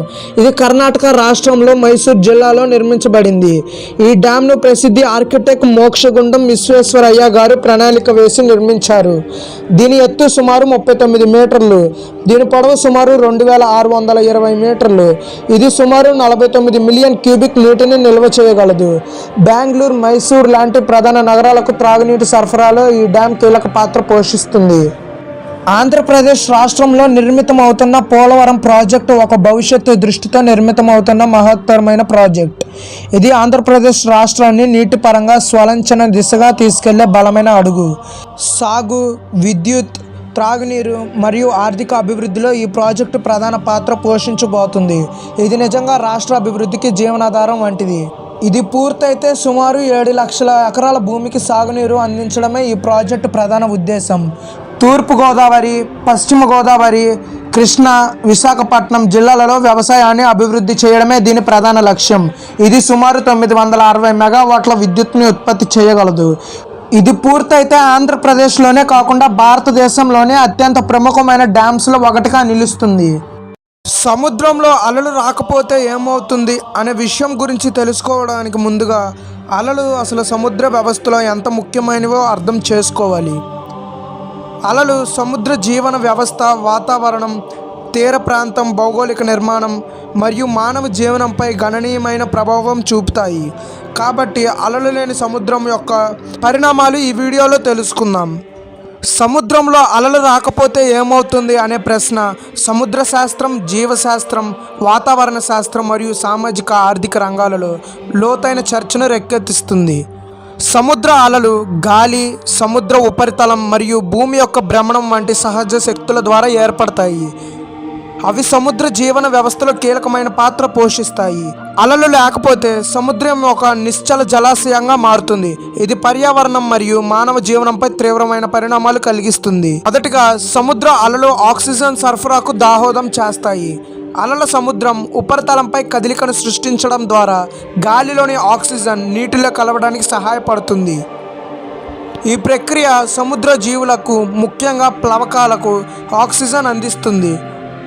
ప్లవకాలు సముద్ర ఫుడ్ చైన్ పునాదిగా ఉంటాయి, ఎందుకంటే అవి చేపలు, సముద్ర క్షీరదారులు మరియు ఇతర జీవులకు ఆహారంగా ఉపయోగపడతాయి. అలలు లేకపోతే ఆక్సిజన్ సరఫరా తగ్గిపోతుంది. ఇది సముద్ర జీవన వైవిధ్యానికి దెబ్బతీస్తుంది. రెండవదిగా అలలు సముద్ర స్రావంతులను అనగా ఓషన్ కరెంట్స్ను నడిపిస్తాయి. ఈ ఓషన్ కరెంట్స్ ఉష్ణోగ్రతను నియంత్రించడంలో, పోషకాలను వివిధ ప్రాంతాలకు రవాణా చేయడంలో ముఖ్యమైన పాత్ర పోషిస్తాయి. ఉదాహరణకు గల్ఫ్ స్ట్రీమ్ వంటి ఓషన్ కరెంట్స్ యూరప్లోని వాతావరణాన్ని వెచ్చగా ఉంచుతాయి. అలలు లేకపోతే ఈ ఓషన్ కరెంట్స్ నీరసించి భూమి యొక్క వాతావరణ సమతుల్యత దెబ్బతింటుంది. ఇది వాతావరణ మార్పులను, అసాధారణ వాతావరణ సంఘటనలను పెంచవచ్చు. తీర ప్రాంతంలో భౌగోళిక నిర్మాణంపై కూడా అలలు గణనీయమైన ప్రభావం చూపుతాయి. అలలు తీరాలను ఆకృతి చేస్తాయి, ఇసుకను రవాణా చేస్తాయి మరియు తీర ప్రాంతంలో కోతను నియంత్రిస్తాయి. అలలు లేకపోతే తీర ప్రాంతాలు నిశ్చలంగా మారి ఇసుక, బీచ్లు క్రమంగా క్షీణించవచ్చు. ఇది తీర ప్రాంతంలో నగరాల మరియు గ్రామాలలో నివసించే ప్రజల జీవనోపాధిని ప్రభావితం చేస్తుంది. మానవ జీవనంపై కూడా అలలు లేకపోవడం తీవ్రమైన పరిణామాలు కలిగిస్తుంది. సముద్ర రవాణా వ్యవస్థ అలలపై ఆధారపడుతుంది. ఎందుకంటే అవి ఓడల కదలికను ప్రభావితం చేస్తాయి. అలలు లేకపోతే సముద్ర రవాణా వ్యవస్థలో అస్థిరత ఏర్పడుతుంది. అదనంగా చేపలు పట్టే వృత్తి కూడా దెబ్బతింటుంది. ఎందుకంటే చేపలు మరియు ఇతర సముద్ర జీవులు అలలు లేని నిశ్చల జలాశయంలో జీవించడానికి అనుకూలంగా ఉండదు. సముద్ర అలలు సంస్కృతి మరియు జీవన శైలిలో కూడా ప్రముఖమైనవే. అలలు సర్ఫింగ్, సముద్ర క్రీడలు మరియు పర్యాటక రంగానికి ప్రధాన ఆకర్షణీయంగా ఉంటాయి. అలలు లేకపోతే ఈ రంగాలు క్షీణించి తీవ్ర ప్రాంతాల ఆర్థిక వ్యవస్థ దెబ్బతింటుంది. అలలు లేని సముద్రం కూడా శక్తి ఉత్పత్తికి సంబంధించిన సవాళ్లను తెస్తుంది. అలల శక్తి నుండి విద్యుత్ ఉత్పత్తి చేసే సాంకేతికలు ప్రస్తుతం అభివృద్ధి చెందుతున్నాయి. అలలు లేకపోతే ఈ పునరుత్పాదక శక్తి వనరు అందుబాటులో ఉండదు. ఇది శక్తి సంక్షోభాన్ని తీవ్రం చేయవచ్చు. చివరిగా సముద్ర అలలు భూమి యొక్క సహజ సమతుల్యతను కాపాడడంలో కీలకమైనవి. అవి లేకపోతే సముద్రం యొక్క నిశ్చల జీవం లేని జలాశయంగా మారుతుంది. ఇది గ్లోబల్ ఎకోసిస్టమ్ను పూర్తిగా దెబ్బతీస్తుంది. కాబట్టి అలలు సముద్ర జీవన వ్యవస్థలో అంతర్భాగంగా ఉంటాయని, వాటి అనుపస్థితిని తీవ్రమైన పరిణామాలు కలిగిస్తుందని అర్థం చేసుకోవాలి. సముద్ర అలలు లేని ప్రపంచం కేవలం ఊహాత్మకమైనది కాదు. ఇది సముద్ర జీవన వైవిధ్యం, వాతావరణం మరియు మానవ జీవనంపై గణనీయమైన ప్రభావం చూపుతుంది. అందువల్ల అలలు ప్రాముఖ్యతను గుర్తించి సముద్ర పర్యావరణ వ్యవస్థను కాపాడడం మన బాధ్యత. అట్లాంటిక్ మహాసముద్రంలో ఒక రహస్యమైన త్రిభుజం ఉంది. దాని పేరు బెర్ముడా ట్రయాంగిల్ లేదా డెవిల్స్ ట్రయాంగిల్. ఇక్కడికి వచ్చిన వందలాది నౌకలు, విమానాలు ఒక్కసారిగా మాయమవుతాయి. ఎలాంటి సిగ్నల్ ఉండదు, శబ్దం ఉండదు. ఇక్కడ మునిగిపోయినట్లు ఆనవాలు కూడా ఉండవు, అలాగే మాయమైనట్లు కూడా ఉండదు. కేవలం నిశ్శబ్దం మరియు మరణం మాత్రమే. ఈరోజు మనం ఈ భయానక ప్రాంతంలోకి ప్రయాణం చేద్దాం. అట్లాంటిక్ మహాసముద్రంలో బెర్ముడా, మయామి, ప్యూర్టోరికోలను కలిపే ఒక ఊహాత్మిక త్రిభుజం 5 లక్షల నుంచి 15 లక్షల చదరపు కిలోమీటర్లు ఉంటుంది. ఇక్కడ కంపాస్లు పనిచేయవు. ఆకాశంలో వింత లైట్లు కనిపిస్తాయి. సముద్రం ఒక్కసారిగా పాల రంగులో మారుతుంది. క్రిస్టఫర్ కొలంబస్ 1492లో ఇక్కడికి వచ్చినప్పుడు ఆకాశంలో నిప్పు గోళాలు కనపడ్డాయని, కంపాస్ పిచ్చిగా తిరుగుతుందని అతని డైరీలో రాశాడు. ఇది మొదటి రికార్డు మిస్టరీ. ఫ్లైట్ 19 1945 5 నేవీ విమానాలు 14 అనుభవజ్ఞులైన ట్రైనింగ్లో ఉండగా మేము ఎక్కడ ఉన్నామో తెలియడం లేదు. సముద్రం తెల్లగా మారింది. కంపాస్ పనిచేయడం లేదని లాస్ట్ రేడియో మెసేజ్ వచ్చింది. తర్వాత రెస్క్యూ విమానం కూడా మాయమైపోయింది. 27 మంది ఏమీ దొరకలేదు. ఇప్పటికీ అది పెద్ద మిస్టరీగా ఉంది. యుఎస్ సైక్లోప్స్ 1918 ప్రకారం అమెరికా చరిత్రలో అతిపెద్ద నాన్ కాంబాక్ట్ లాస్. 542 అడుగుల షిప్, 306 మంది ఒక్కసారిగా కనపడకుండా పోయారు. ఈ బెర్ముడా ట్రయాంగిల్లో ఒక్క SOS కూడా లేదు. మునిగిన డెబ్రిస్ దొరకాలి కదా, ఏమీ లేదు. ఇక్కడ కథనాల ప్రకారం ఏలియన్స్ తీసుకెళ్లారని రూమర్స్ ఉన్నాయి. మేరీ స్టెల్టెస్ 1872 ప్రకారం ప్రపంచ ప్రసిద్ధి గోస్ట్ షిప్ దొరికింది, కానీ సిబ్బంది అంతా మాయమైపోయారు. టేబుల్ మీద వేడివేడి భోజనం ఉంది. ఆ గోస్ట్ షిప్ పైపుల్లో నుంచి పొగ వస్తుంది, కానీ అక్కడ ఆ పడవలో ఏ సిబ్బంది లేరు. వాళ్ళు ఎక్కడికి వెళ్ళిపోయారనేది ఎవరికీ తెలియదు. Star Tiger 1949 British passenger plane. Last message: వాతావరణం బాగుంది, మయామి వైపు వస్తున్నాం. తర్వాత సైలెంట్ అయిపోయింది. ఆ బెర్ముడా ట్రయాంగిల్లోకి ఎంటర్ అయిన తర్వాత ఆ ప్లేన్ నుంచి అదే లాస్ట్ మెసేజ్. ఆ తర్వాత ఎంతమంది వెతికినా ఏమీ దొరకలేదు. ఇంకా చాలా 100కు పైగా నౌకలు, 50కు పైగా విమానాలు, ఒక ఆనవాళ్ళు కూడా దొరకలేదు. ఈ బెర్ముడా ట్రయాంగిల్లో పరిశోధనలు చేస్తున్నప్పుడు కొంతమంది సైంటిస్టులు చూసిన ప్రకారం చాలామంది పైలట్లు UFOలు చూశారని, సముద్రం అడుగున ఏలియన్ బేస్ ఉందని నౌకలు అబ్జెక్ట్ చేస్తాయని చెప్పారు. అలాగే అట్లాంటిస్ రహస్యం ప్రకారం ప్లేటో రాసిన పురాతన అట్లాంటిస్ నగరం ఇక్కడే మునిగిపోయిందని, అక్కడే అడ్వాన్స్డ్ క్రిస్టల్ టెక్నాలజీ ఇప్పటికీ యాక్టివ్గా ఉందని, నౌకలను లాగేస్తుందని చెప్పారు. నాసా శాటిలైట్ తీసిన ఫోటోల్లో బెర్ముడా ట్రయాంగిల్లో వింత పిరమిడ్లు కనిపించాయి. ఈ బెర్ముడా ట్రయాంగిల్లో ఇక్కడ టైం హోల్ ఉందని, నౌకలు భవిష్యత్తు లేదా గతంలోకి వెళ్తాయని, కొంత షిప్స్ ఇతర కాలాల్లో కనిపించాయని రూమర్స్ ఉన్నాయి. ఈ పురాతన కథనాల ప్రకారం బెర్ముడా ట్రయాంగిల్లో భారీ రాక్షస జీవి ఉందని పురాతన కథనాలు చెబుతున్నాయి. అనేక నౌకలను ఇది మింగేస్తుందని చెబుతుంటారు. భూమి మ్యాగ్నెటిక్ ఫీల్డ్ ఇక్కడ వింతగా మారుతుంది. కంపాస్, ఎలక్ట్రానిక్ డివైజ్లు ఫెయిల్ అవుతూ ఉంటాయి. ఈ బెర్ముడా ట్రయాంగిల్లో బ్లాక్ హోల్ లాంటి పోర్స్ ఉంటాయి. ఇవి ఒక్కసారిగా ఏమీ మిగిలించకుండా తీసుకువెళ్తాయి. ఇక్కడ కంపాస్ లాంటివి ఏవి పనిచేయవు, ఎందుకంటే ఇక్కడ మ్యాగ్నెటిక్ ఫీల్డ్ అనేది ఎక్కువగా ఉంటుంది. ఈ బెర్ముడా ట్రయాంగిల్లో ఎప్పటికప్పుడు వాతావరణం మారిపోతూ ఉంటుంది. సముద్రం అడుగు నుంచి భారీ గ్యాస్ బబుల్స్ వచ్చి షిప్స్ను ముంచేస్తాయి. ఇక్కడ 100 అడుగుల భారీ అలలు వస్తూ ఉంటాయి. బెర్ముడా ట్రయాంగిల్ ఇప్పటి వరకు ప్రపంచంలో అతిపెద్ద అన్సాల్వ్డ్ మిస్టరీగా ఉంది. రోజు వేలాది షిప్స్ సేఫ్గా దాటుతున్నా ఒక్కసారి ఏమైనా జరిగితే మళ్ళీ మాయమైపోతుంటాయి. శాస్త్రవేత్తలు ఏమన్నా ఈ రహస్యం ఎప్పటికీ తెలియదేమో. మీరు ఏ థియరీని నమ్ముతారు? అట్లాంటిసా లేదా ఏలియన్సా లేదా టైం ట్రావెలా? ఆస్ట్రాయిడ్స్ అనేవి సౌరమండలంలోని చిన్న రాతి మరియు లోహపు వస్తువులు. ఇవి గ్రహాల కంటే చాలా చిన్నవి కానీ ఉల్కల కంటే పెద్దవి. ఇవి ప్రధానంగా మార్స్ మరియు జూపిటర్ మధ్య ఉన్న ఆస్ట్రాయిడ్ బెల్ట్లో కనిపిస్తాయి. ఈ వీడియోలో మనం ఆస్ట్రాయిడ్స్ ఎలా ఏర్పడతాయి, వాటి ప్రాముఖ్యత, ప్రతికూలతలు మరియు ఆస్ట్రాయిడ్స్ గురించి పూర్తి సమాచారం తెలుసుకుందాం. ఆస్ట్రాయిడ్లు సుమారు 4.6 బిలియన్ సంవత్సరాల క్రితం సౌరమండలంలో ఒక విశాలమైన గ్యాస్ మరియు ధూళి మేఘం నుండి ఏర్పడింది. ఈ ప్రక్రియలో గురుత్వాకర్షణ శక్తి వల్ల ఈ మేఘం కుదించబడింది. సూర్యుడి మధ్యలో ఏర్పడగా మిగిలిన పదార్థాలు ప్రోటోప్లాంటనరీ డిస్క్గా మారాయి. ఈ డిస్క్లోని ధూళి మరియు రాళ్లు కలిసి చిన్న గ్రహాంశాలుగా మారాయి. కొన్ని పెద్ద గ్రహాంశాలు గ్రహాలుగా ఏర్పడగా మిగిలినవి ఆస్ట్రాయిడ్లు మరియు కామెట్లుగా మారాయి. ఆస్ట్రాయిడ్ బెల్ట్ ఎందుకు ఏర్పడింది? జూపిటర్ యొక్క శక్తివంతమైన గురుత్వాకర్షణ శక్తి వల్ల ఆ ప్రాంతంలోని గ్రహాంశాలు ఒకటిగా కలిసి గ్రహంగా ఏర్పడలేకపోయాయి.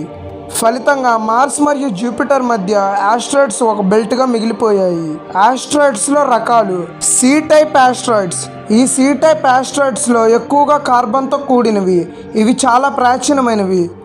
ఆస్ట్రాయిడ్ బెల్ట్లో ఎక్కువగా సి టైప్ ఆస్ట్రాయిడ్స్ 75% ఉంటాయి. రెండవది ఎస్ టైప్ ఆస్ట్రాయిడ్స్. ఈ ఎస్ టైప్ ఆస్ట్రాయిడ్స్లో ఎక్కువగా సిలికేట్ ఖనిజాలు మరియు లోహాలు ఉంటాయి. ఆస్ట్రాయిడ్ బెల్ట్లో ఎస్ టైప్ ఆస్ట్రాయిడ్స్ సుమారు 17% ఉంటాయి. మూడవది ఎం టైప్ ఆస్ట్రాయిడ్స్. ఈ ఎం టైప్ ఆస్ట్రాయిడ్స్లో ఎక్కువగా నికిల్ మరియు ఐరన్ ఉంటుంది. ఇవి ప్రాచీన గ్రహాల కోర్ల భాగాలు కావచ్చు. సౌరమండలం ఏర్పాటుకు సాక్షులు ఆస్ట్రాయిడ్స్. ఇవి 4.6 బిలియన్ సంవత్సరాల నాటి పదార్థాలను కలిగి ఉంటాయి. కొన్ని ఆస్ట్రాయిడ్స్లో జనజీవులు, ఎమినో యాసిడ్స్ కనుగొనబడ్డాయి. ఇవి భూమిపై జీవనం ఎలా ప్రారంభమైందో తెలుసుకోవడానికి సహాయపడతాయి. ప్లాటినం, గోల్డ్, ఇనుము, నికిల్ వంటి లోహాలు ఆస్ట్రాయిడ్స్లో ఎక్కువగా ఉంటాయి. ఒక ఎం టైప్ ఆస్ట్రాయిడ్లో భూమి మొత్తం ఆర్థిక వ్యవస్థ కంటే ఎక్కువ విలువ కలిగి ఉండవచ్చు. నాసా మరియు ప్రైవేట్ కంపెనీలు ఆస్ట్రాయిడ్ మైనింగ్పై పనిచేస్తున్నాయి. కొన్ని ఆస్ట్రాయిడ్స్లో మంచు ఉంటుంది. ఇది మానవుల అంతరిక్ష వలసలకు ఉపయోగపడుతుంది. ఆస్ట్రాయిడ్ నీటిని హైడ్రోజన్ మరియు ఆక్సిజన్గా ఉద్భవించి రాకెట్ ఇంధనంగా ఉపయోగించవచ్చు. భూమిపై ముప్పు. సుమారు 66 మిలియన్ సంవత్సరాల క్రితం ఒక 10 కిలోమీటర్ల వెడల్పు ఉన్న ఆస్ట్రాయిడ్ భూమిని ఢీకొట్టడంతో డైనోసార్లు అంతరించిపోయాయి. టంగుస్కా ఈవెంట్. రష్యాలో 40 మీటర్ల ఆస్ట్రాయిడ్ పేలుడు 2000 చదరపు కిలోమీటర్ల అడవిని నాశనం చేసింది. ఆస్ట్రాయిడ్స్ స్పేస్ మిషన్లకు ముప్పు. ఆస్ట్రాయిడ్స్ ఉపగ్రహాలు మరియు రాకెట్లను దెబ్బతీసే అవకాశం ఉంది. ఆస్ట్రాయిడ్స్ ఇప్పటికే ఉన్న స్పేస్ జింక్తో ఢీకొని మరింత ప్రమాదాన్ని కలిగిస్తాయి. ఆస్ట్రాయిడ్స్ నుండి భూమిని ఎలా రక్షించుకోవాలి? నాసా యొక్క డార్ట్ మిషన్ డిఫ్లెక్షన్ టెక్నిక్. 2022లో NASA DART double asteroid reduction test mission ద్వారా ఒక ఆస్ట్రాయిడ్ను తన కక్ష నుండి మళ్లించింది. భవిష్యత్తులో థ్రెడ్లను నివారించడానికి ఒక ముఖ్యమైన పరీక్ష. Gravity tractor. ఒక పెద్ద అంతరిక్ష నౌకను ఆస్ట్రాయిడ్ దగ్గర పార్క్ చేసి దాని గురుత్వాకర్షణ శక్తి ద్వారా దాని మార్గాన్ని మార్చడం. న్యూక్లియర్ పేలుడు. చాలా పెద్ద ఆస్ట్రాయిడ్లను పేల్చడానికి ఉపయోగించవచ్చు, కానీ ఇది చివరి ఎంపిక. ఆస్ట్రాయిడ్స్ సౌరమండలం యొక్క శేషాలు. ఇవి మనకు విలువైన వనరులు మరియు శాస్త్రీయ జ్ఞానాన్ని అందిస్తాయి. అయితే ఇవి భూమికి ముప్పును కూడా కలిగిస్తాయి. నాసా మరియు ఇతర స్పేస్ ఏజెన్సీలు వాటికి అధ్యయనం చేసి భవిష్యత్తు ప్రమాదాల నుండి మనల్ని రక్షించడానికి ప్రయత్నిస్తున్నాయి. ఆస్ట్రాయిడ్స్ ఒక వరం కావచ్చు లేదా ఒక శాపం కావచ్చు. మన జాగ్రత్తలే నిర్ణయిస్తాయి.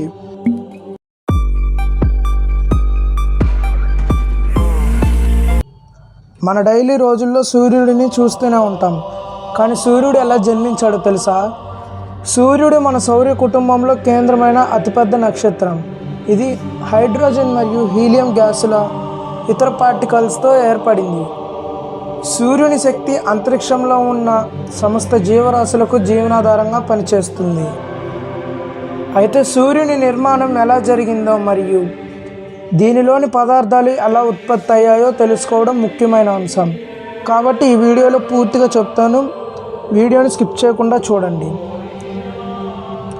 సుమారు 4.6 బిలియన్ సంవత్సరాల క్రితం ఒక అతిపెద్ద గ్యాస్ మరియు ఇతర పార్టికల్స్ మధ్య న్యూక్లియర్ రియాక్షన్ జరిగింది. దీనినే నెబులా అంటాం. ఈ నెబులా కారణంగానే సూర్యుడు మరియు ఇతర గ్రహాలు ఏర్పడ్డాయి. దీనిని నెబులార్ థియరీ అని కూడా అంటాము.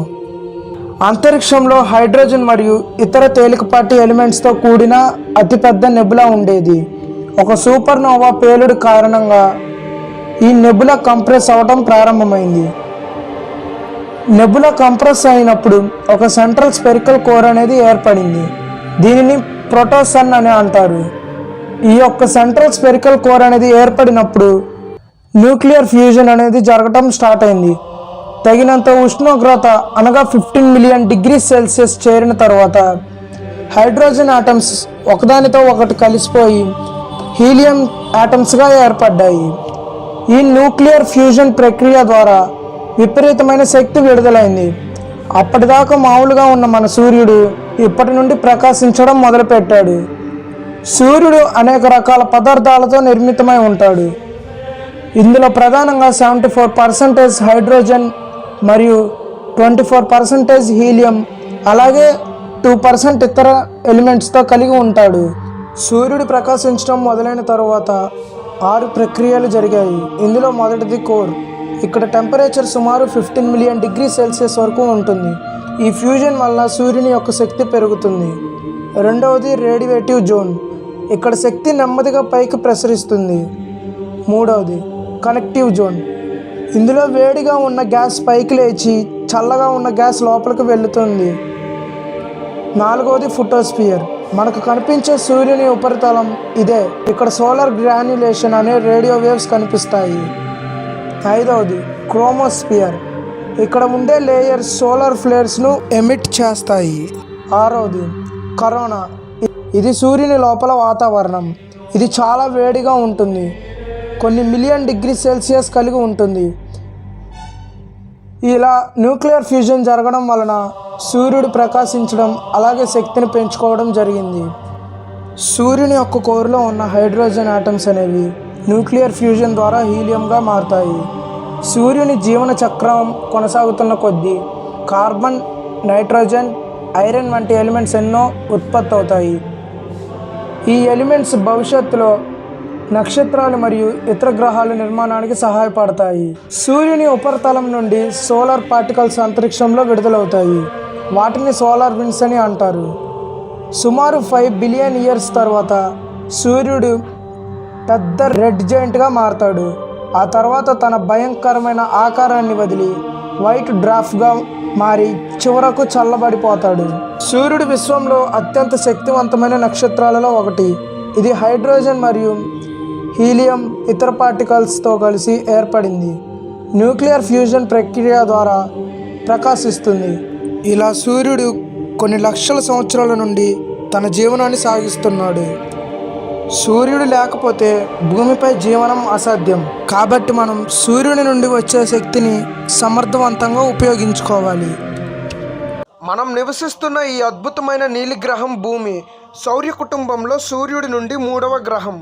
ఈ సౌర్య కుటుంబంలో జీవం ఉన్న ఏకైక గ్రహం మన భూమి. దాదాపు 450 కోట్ల ఏళ్ల వయసు ఉన్న మన భూమి ఎలా జన్మించిందో ఈ వీడియోలో తెలుసుకుందాం. మొదట మనం యూనివర్స్ అసలు ఎలా మొదలైందో ఒక చిన్న ఐడియాతో తెలుసుకుందాం. సైంటిస్టుల ప్రకారం సుమారు 13.8 బిలియన్ సంవత్సరాల క్రితం ఒక భారీ ఎక్స్ప్లోషన్ జరిగింది. దాన్నే బిగ్ బ్యాంగ్ అంటారు. ఆ సమయంలో మొత్తం యూనివర్స్ ఒక చిన్న పాయింట్లో ఉండేది. అందులో ఎనర్జీ, మ్యాటర్, స్పేస్ అన్నీ కుదించబడి ఉండేవి. ఆ ఎక్స్ప్లోజన్ తర్వాత యూనివర్స్ విస్తరించడం మొదలైంది. ఎలాగైతే ఒక బెలూన్ ఊదితే అది ఎంత పెద్దగా అవుతుందో అలాగే ఈ బిగ్ బ్యాంగ్ అనేది కూడా ఎక్స్ప్లోజన్ తర్వాత చాలా పెద్దగా మారింది. మొదట చిన్నగా ఉండి క్రమంగా పెద్దదవుతూ ఉంది. ఈ విస్తీర్ణలో గ్యాస్, డస్ట్ క్లౌడ్స్ ఏర్పడ్డాయి. వాటిని నెబులా అంటారు. మన సోలార్ సిస్టమ్ కూడా అలాంటి ఒక నెబులా నుంచి జన్మించింది. సుమారు 4.6 బిలియన్ సంవత్సరాల క్రితం మన మిల్కీవే గెలాక్సీలో ఒక భారీ గ్యాస్ అండ్ డస్ట్ క్లౌడ్ ఉండేది. ఈ క్లౌడ్ గ్రావిటీ ప్రభావంతో కుదించబడటం మొదలైంది. గ్రావిటీ అంటే ఏంటి? ఇది ఒక ఫోర్స్. ఇది వస్తువులను ఒకదానితో ఒకటి ఆకర్షిస్తుంది. ఉదాహరణకు మనం భూమిపై నిలబడి ఉండడానికి కారణం గ్రావిటీనే. ఈ క్లౌడ్లోని పార్టికల్స్ ఒకదానితో ఒకటి ఆకర్షించుకుని మధ్యలో ఒక డెన్స్ సెంటర్ ఏర్పడింది. ఆ క్రమంలో మన సూర్యుడు జన్మించాడు. మన సూర్యుడు ఏర్పడిన తర్వాత మిగిలిన మెటీరియల్ ఒక డిస్క్ షేప్లో తిరగడం మొదలైంది. దాని ప్లానెటరీ డిస్క్ అంటారు. ఇది ఒక పిజ్జా డౌ లాంటిది. మధ్యలో సూర్యుడు చుట్టూ గ్యాస్, డస్ట్ స్పిన్ అవుతూ ఉంటాయి. ఈ డిస్క్లో పార్టికల్స్ అన్నీ ఒకదానితో ఒకటి బంప్ చేసుకొని ఉంటాయి. దాన్ని అక్రిషన్ ప్రాసెస్ అంటారు. మొదట చిన్న చిన్న డస్ట్ పార్టికల్స్ ఉండేవి. ఆ తర్వాత పెబుల్స్, రాక్స్ ఏర్పడి చిన్న ప్లానెట్స్ లాగా ఏర్పడ్డాయి. ఇవి ఒకదానితో ఒకటి ఏర్పడి పెద్దవిగా అయ్యాయి. మన భూమి కూడా అలాగే ఏర్పడింది. సూర్యుడికి 3వ పొజిషన్లో ఈ అక్రిషన్ ప్రాసెస్ ద్వారా ఒక ప్రోటో ఎర్త్ ఏర్పడింది. మొదట్లో భూమి చాలా హాట్గా ఉండేది, ఎందుకంటే ఎన్నో మెట్రాయిడ్స్, ఆస్ట్రాయిడ్స్ దానిపై క్రాష్ అయ్యాయి. అలాగే రేడియో యాక్టివ్ డీకే నుంచి వచ్చే హీట్ వల్ల భూమి మొత్తం మోల్టన్ స్టేట్లో ఉండేది. ఊహించండి, ఇప్పుడు మనం ఉంటున్న ప్లానెట్ ఒకప్పుడు లావా లాంటి లిక్విడ్ రాక్. మొత్తం ప్లానెట్ ఒక హాట్ లావా బాల్ లాగా ఉండేది. భూమి లేయర్స్ ఎలా ఏర్పడ్డాయి? ఈ మోల్టన్ స్టేట్లో హెవీ మెటల్స్ లాంటి ఐరన్, నికిల్ క్రిందకి సింక్ అయ్యాయి. దాన్ని డిఫరెన్షియేషన్ అంటారు. మధ్యలో కోర్ ఏర్పడింది. దాని చుట్టూ మ్యాంటిల్, ఆపై క్రస్ట్. మన భూమి ఇప్పుడు ఒక ఆనియన్ లాంటిది, లేయర్స్తో ఉంటుంది. కోర్ చాలా హాట్గా ఉంటుంది. సుమారు 6000 డిగ్రీ సెల్సియస్ వరకు ఉంటుంది. ఇక్కడ సుమారు సూర్యుడి సర్ఫేస్ టెంపరేచర్ లాంటిదే. క్రమంగా మన భూమి కూడా కూల్ అవుతూ ఉంది. మన భూమి చల్లబడే కొద్దీ మొదట క్రస్ట్ గట్టిగా అవుతుంది. అప్పుడు మన భూమిపై వాల్కెనోల నుంచి గ్యాసెస్ రిలీజ్ అవుతూ ఉండేవి. దానినే అవుట్ గ్యాసింగ్ అంటారు. ఆ గ్యాసెస్లోని water vapour, carbon dioxide, nitrogen ఉండేవి. అవి మన మొదట అట్మాస్ఫియర్ను క్రియేట్ చేశాయి. ఆ వాల్కెనోస్ నుంచి వచ్చిన ఆవిరి క్రమంగా చల్లపడి ఆ ఆవిరి నుంచి వర్షాలు మొదలయ్యాయి. ఇమాజిన్ చేయండి, మొదటి మన భూమిపై వర్షం పడినప్పుడు ఎలా ఉండేదో. హాట్ సర్ఫేస్ మీద వర్షం పడి స్టీమ్ అయి మళ్ళీ పడుతుంది. ఇలా సైకిల్ చాలా కాలం కంటిన్యూ అయ్యింది. ఇక లైఫ్ ఎలా మొదలైందో ఇప్పుడు తెలుసుకుందాం. భూమి ఫార్మేషన్ తర్వాత సుమారు 4 బిలియన్ సంవత్సరాల క్రితం ఓషన్లో ప్రిమిటివ్ లైఫ్ ఫామ్ స్టార్ట్ అయింది. కానీ ఇది మరో స్టోరీ. కానీ భూమి ఫార్మేషన్ వల్లే మనకు ఈ బ్యూటిఫుల్ ప్లానెట్ దొరికింది. మన భూమి ఒక రాకీ ప్లానెట్. మన భూమి కూడా ఒకప్పుడు ఒక rocky planet. Mercury, Venus, Mars లాంటివే. కానీ మన భూమి మాత్రం స్పెషల్. ఎందుకంటే liquid water, atmosphere, magnetic field ఉంటుంది. అది సోలార్ రేడియేషన్ నుంచి ప్రొటెక్ట్ చేస్తుంది. మొదట మన భూమి ఏర్పడినప్పుడు ఉదయం కేవలం 6 గంటలు మాత్రమే ఉండేది. ఎందుకంటే దియా ఇంపాక్ట్ వల్ల స్పిన్ ఫాస్ట్ అయ్యేది. క్రమంగా చంద్రుడి వల్ల మన భూమి స్లో అయ్యి ఇప్పుడు 24 గంటలు అయ్యింది. అలాగే మన కోర్ ఐరన్ నుంచి ఏర్పడింది. ఇది మన మ్యాగ్నెటిక్ ఫీల్డ్కు కారణం. లేకపోతే సోలార్ విండ్ మన అట్మాస్ఫియర్ను బ్లో అవ్వేలా చేస్తుంది. ఇలా మన భూమి ఎక్కడో సూర్యుడి దగ్గర ఉన్న ఒక చిన్న డస్ట్ క్లౌడ్ నుంచి బ్లూ ప్లానెట్గా అవతరించింది. ఇది నిజంగా అద్భుతం. మనం ప్లానెట్పై ఉన్నాం, దాన్ని ప్రొటెక్ట్ చేయాలి. ఈ అద్భుతమైన భూమి మనకి ఇచ్చిన అన్ని అద్భుతాలను ఆలోచించండి. ఉదయాన్నే సూర్యోదయం నుండి రాత్రి నక్షత్రాల వరకు, పచ్చని అడవుల నుండి నీలి సముద్రాల వరకు ఇవన్నీ మనకి ఉచితంగా ఇస్తూ మనల్ని ప్రేమతో చూస్తుంది ఈ మాతృభూమి. కానీ ఆశ్చర్యకరమైన విషయం ఏమిటంటే, మనం భూమి మీద నిలబడి ఉన్నప్పుడు ప్రతి సెకండ్కు మన భూమి 1600 కిలోమీటర్ల వేగంతో తిరుగుతుంది. అంటే మనం అందరం సూపర్ హీరోల్లా అద్భుతమైన స్పీడ్తో ప్రయాణిస్తున్నాం. కానీ మనకేం ఫీల్ అనిపించదు. అదే సమయంలో భూమి సూర్యుడి చుట్టూ గంటకు 1,00,000 కిలోమీటర్ల వేగంతో తిరుగుతూ మనల్ని సురక్షితంగా కాపాడుతుంది. ఇంత అమూల్యమైన గ్రహం మన చేతుల్లో ఉంది. దీన్ని కాపాడుకోవడం మన బాధ్యత. ఒక చిన్న మార్పు, ప్లాస్టిక్ తగ్గించడం, చెట్లు నాటడం, ఇవన్నీ మన భవిష్యత్తుకు బహుమతి. నెప్ట్యూన్ మన సౌరమండలంలోని 8వ గ్రహం మరియు సూర్యుడి నుండి అత్యంత దూరంగా ఉండే గ్రహాలలో ఒకటి. ఇది ఒక మహాకావ్యమైన నీలిరంగు గ్రహం. దీనిని ఐస్ జైంట్ అని కూడా పిలుస్తారు. నెప్ట్యూన్ గురించి అనేక రహస్యాలు ఉన్నాయి. అందులో ఒకటి వజ్రాల వర్షం. ఈ గ్రహంపై వజ్రాలు వర్షాలు కురుస్తాయని శాస్త్రవేత్తలు భావిస్తున్నారు. ఈ వీడియోలో మనం నెప్ట్యూన్ యొక్క చరిత్ర, దాని అసాధారణమైన లక్షణాలు మరియు వజ్రాల వర్షం గురించి వివరంగా తెలుసుకుందాం. నెప్ట్యూన్ 1846 సెప్టెంబర్ 23న జోహాన్ మరియు హెన్రిచ్ అనే ఖగోళ శాస్త్రవేత్తలు కనుక్కున్నారు. అయితే ఈ గ్రహం యొక్క ఉనికిని గణిత శాస్త్రపరంగా ముందే అంచనా వేయబడింది. 1821లో ఖగోళ శాస్త్రవేత్తలు యురేనస్ గ్రహం కక్షలో కొన్ని అసాధారణ మార్పులు గమనించారు. దీనికి కారణం మరొక గ్రహం యొక్క గురుత్వాకర్షణ శక్తి కావచ్చని భావించారు. ఫ్రెంచ్ ఖగోళ శాస్త్రవేత్త అర్బన్ లీవియర్ మరియు బ్రిటిష్ జాన్ కుచ్ ఆడమ్స్ స్వతంత్రంగా గణనాలు చేసి ఒక కొత్త గ్రహం యొక్క స్థానాన్ని ఊహించారు. లివియర్ సూచనల ఆధారంగా బెర్లిన్ అబ్జర్వేటరీలో జోహాన్ నెప్ట్యూన్ను కనుక్కున్నాడు. రోమన్ మతంలో సముద్రాలు దేవుడైన నెప్ట్యూన్ పేరు ఈ గ్రహానికి పెట్టారు. ఇది నీలిరంగులో ఉండడం వల్ల సముద్రాన్ని పోలి ఉంటుంది. నెప్ట్యూన్ భూమి కంటే సుమారు 4 రెట్లు పెద్దది.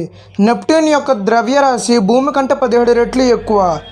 ఇక్కడ ఉష్ణోగ్రత సుమారు -214 డిగ్రీ సెల్సియస్ వరకు ఉంటుంది. నెప్ట్యూన్ యొక్క వాతావరణంలో హైడ్రోజన్ 80%, హీలియం 19% మరియు మిథేన్ 1% ఉంటాయి. మిథేన్ వల్లే ఈ గ్రహానికి నీలిరంగు వస్తుంది. నెప్ట్యూన్పై గంటకు 2000 కిలోమీటర్ల వేగంతో వాయువులు ప్రవహిస్తాయి. ఇది సౌరమండలంలో అత్యంత శక్తివంతమైన గాలులను కలిగి ఉంటుంది.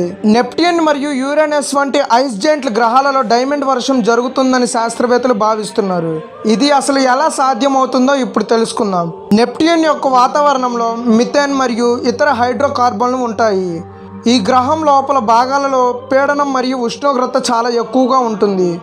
ఈ పరిస్థితులలో మిథేన్ అణువులు విచ్ఛిన్నమై కార్బన్ పరమాణువులుగా విడుదలవుతాయి. ఈ కార్బన్ పరమాణువులు ఒకదానితో ఒకటి బంధించుకొని వజ్రాలుగా మారతాయి. ఈ వజ్రాలు ద్రవ రూపంలో ఉన్న మాంటిల్ ద్వారా కిందకు ప్రవహిస్తాయి. ఇది డైమండ్ వర్షం లాగా కనిపిస్తుంది. 2017లో స్లాక్ నేషనల్ యాక్సిలరేటర్ ల్యాబ్లో శాస్త్రవేత్తలు ఈ ప్రక్రియను ప్రయోగశాలలో పునరుత్పత్తి చేశారు.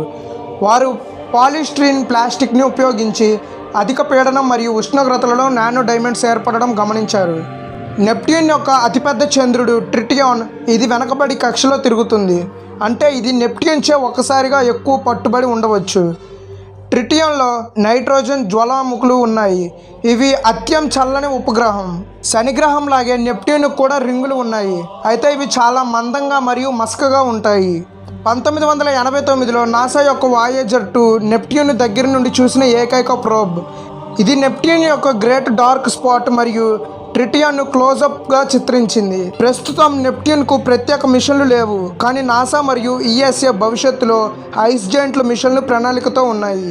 నెప్ట్యూన్ అనేది ఒక అద్భుతమైన మరియు రహస్యమైన గ్రహం. దాని వజ్రాల వర్షం, అత్యంత శక్తివంతమైన గాలులు మరియు విచిత్రమైన చంద్రుడు ట్రిటియాన్ దానిని మరింత ఆకర్షణీయంగా చేస్తాయి. ఈ గ్రహం గురించి ఇంకా చాలా రహస్యాలు అన్వేషించబడుతున్నాయి. భవిష్యత్తులో మనం నెప్ట్యూన్ గురించి మరింత తెలుసుకోవచ్చు. అయితే భూమిపై వర్షం కొన్నిసార్లు డైమండ్గా మారుతుందనే సామెత సాధారణంగా వినిపిస్తుంది. కానీ నిజానికి ఈ వర్షం డైమండ్లుగా మారదు. ఇది ఒక భౌగోళిక ప్రక్రియ.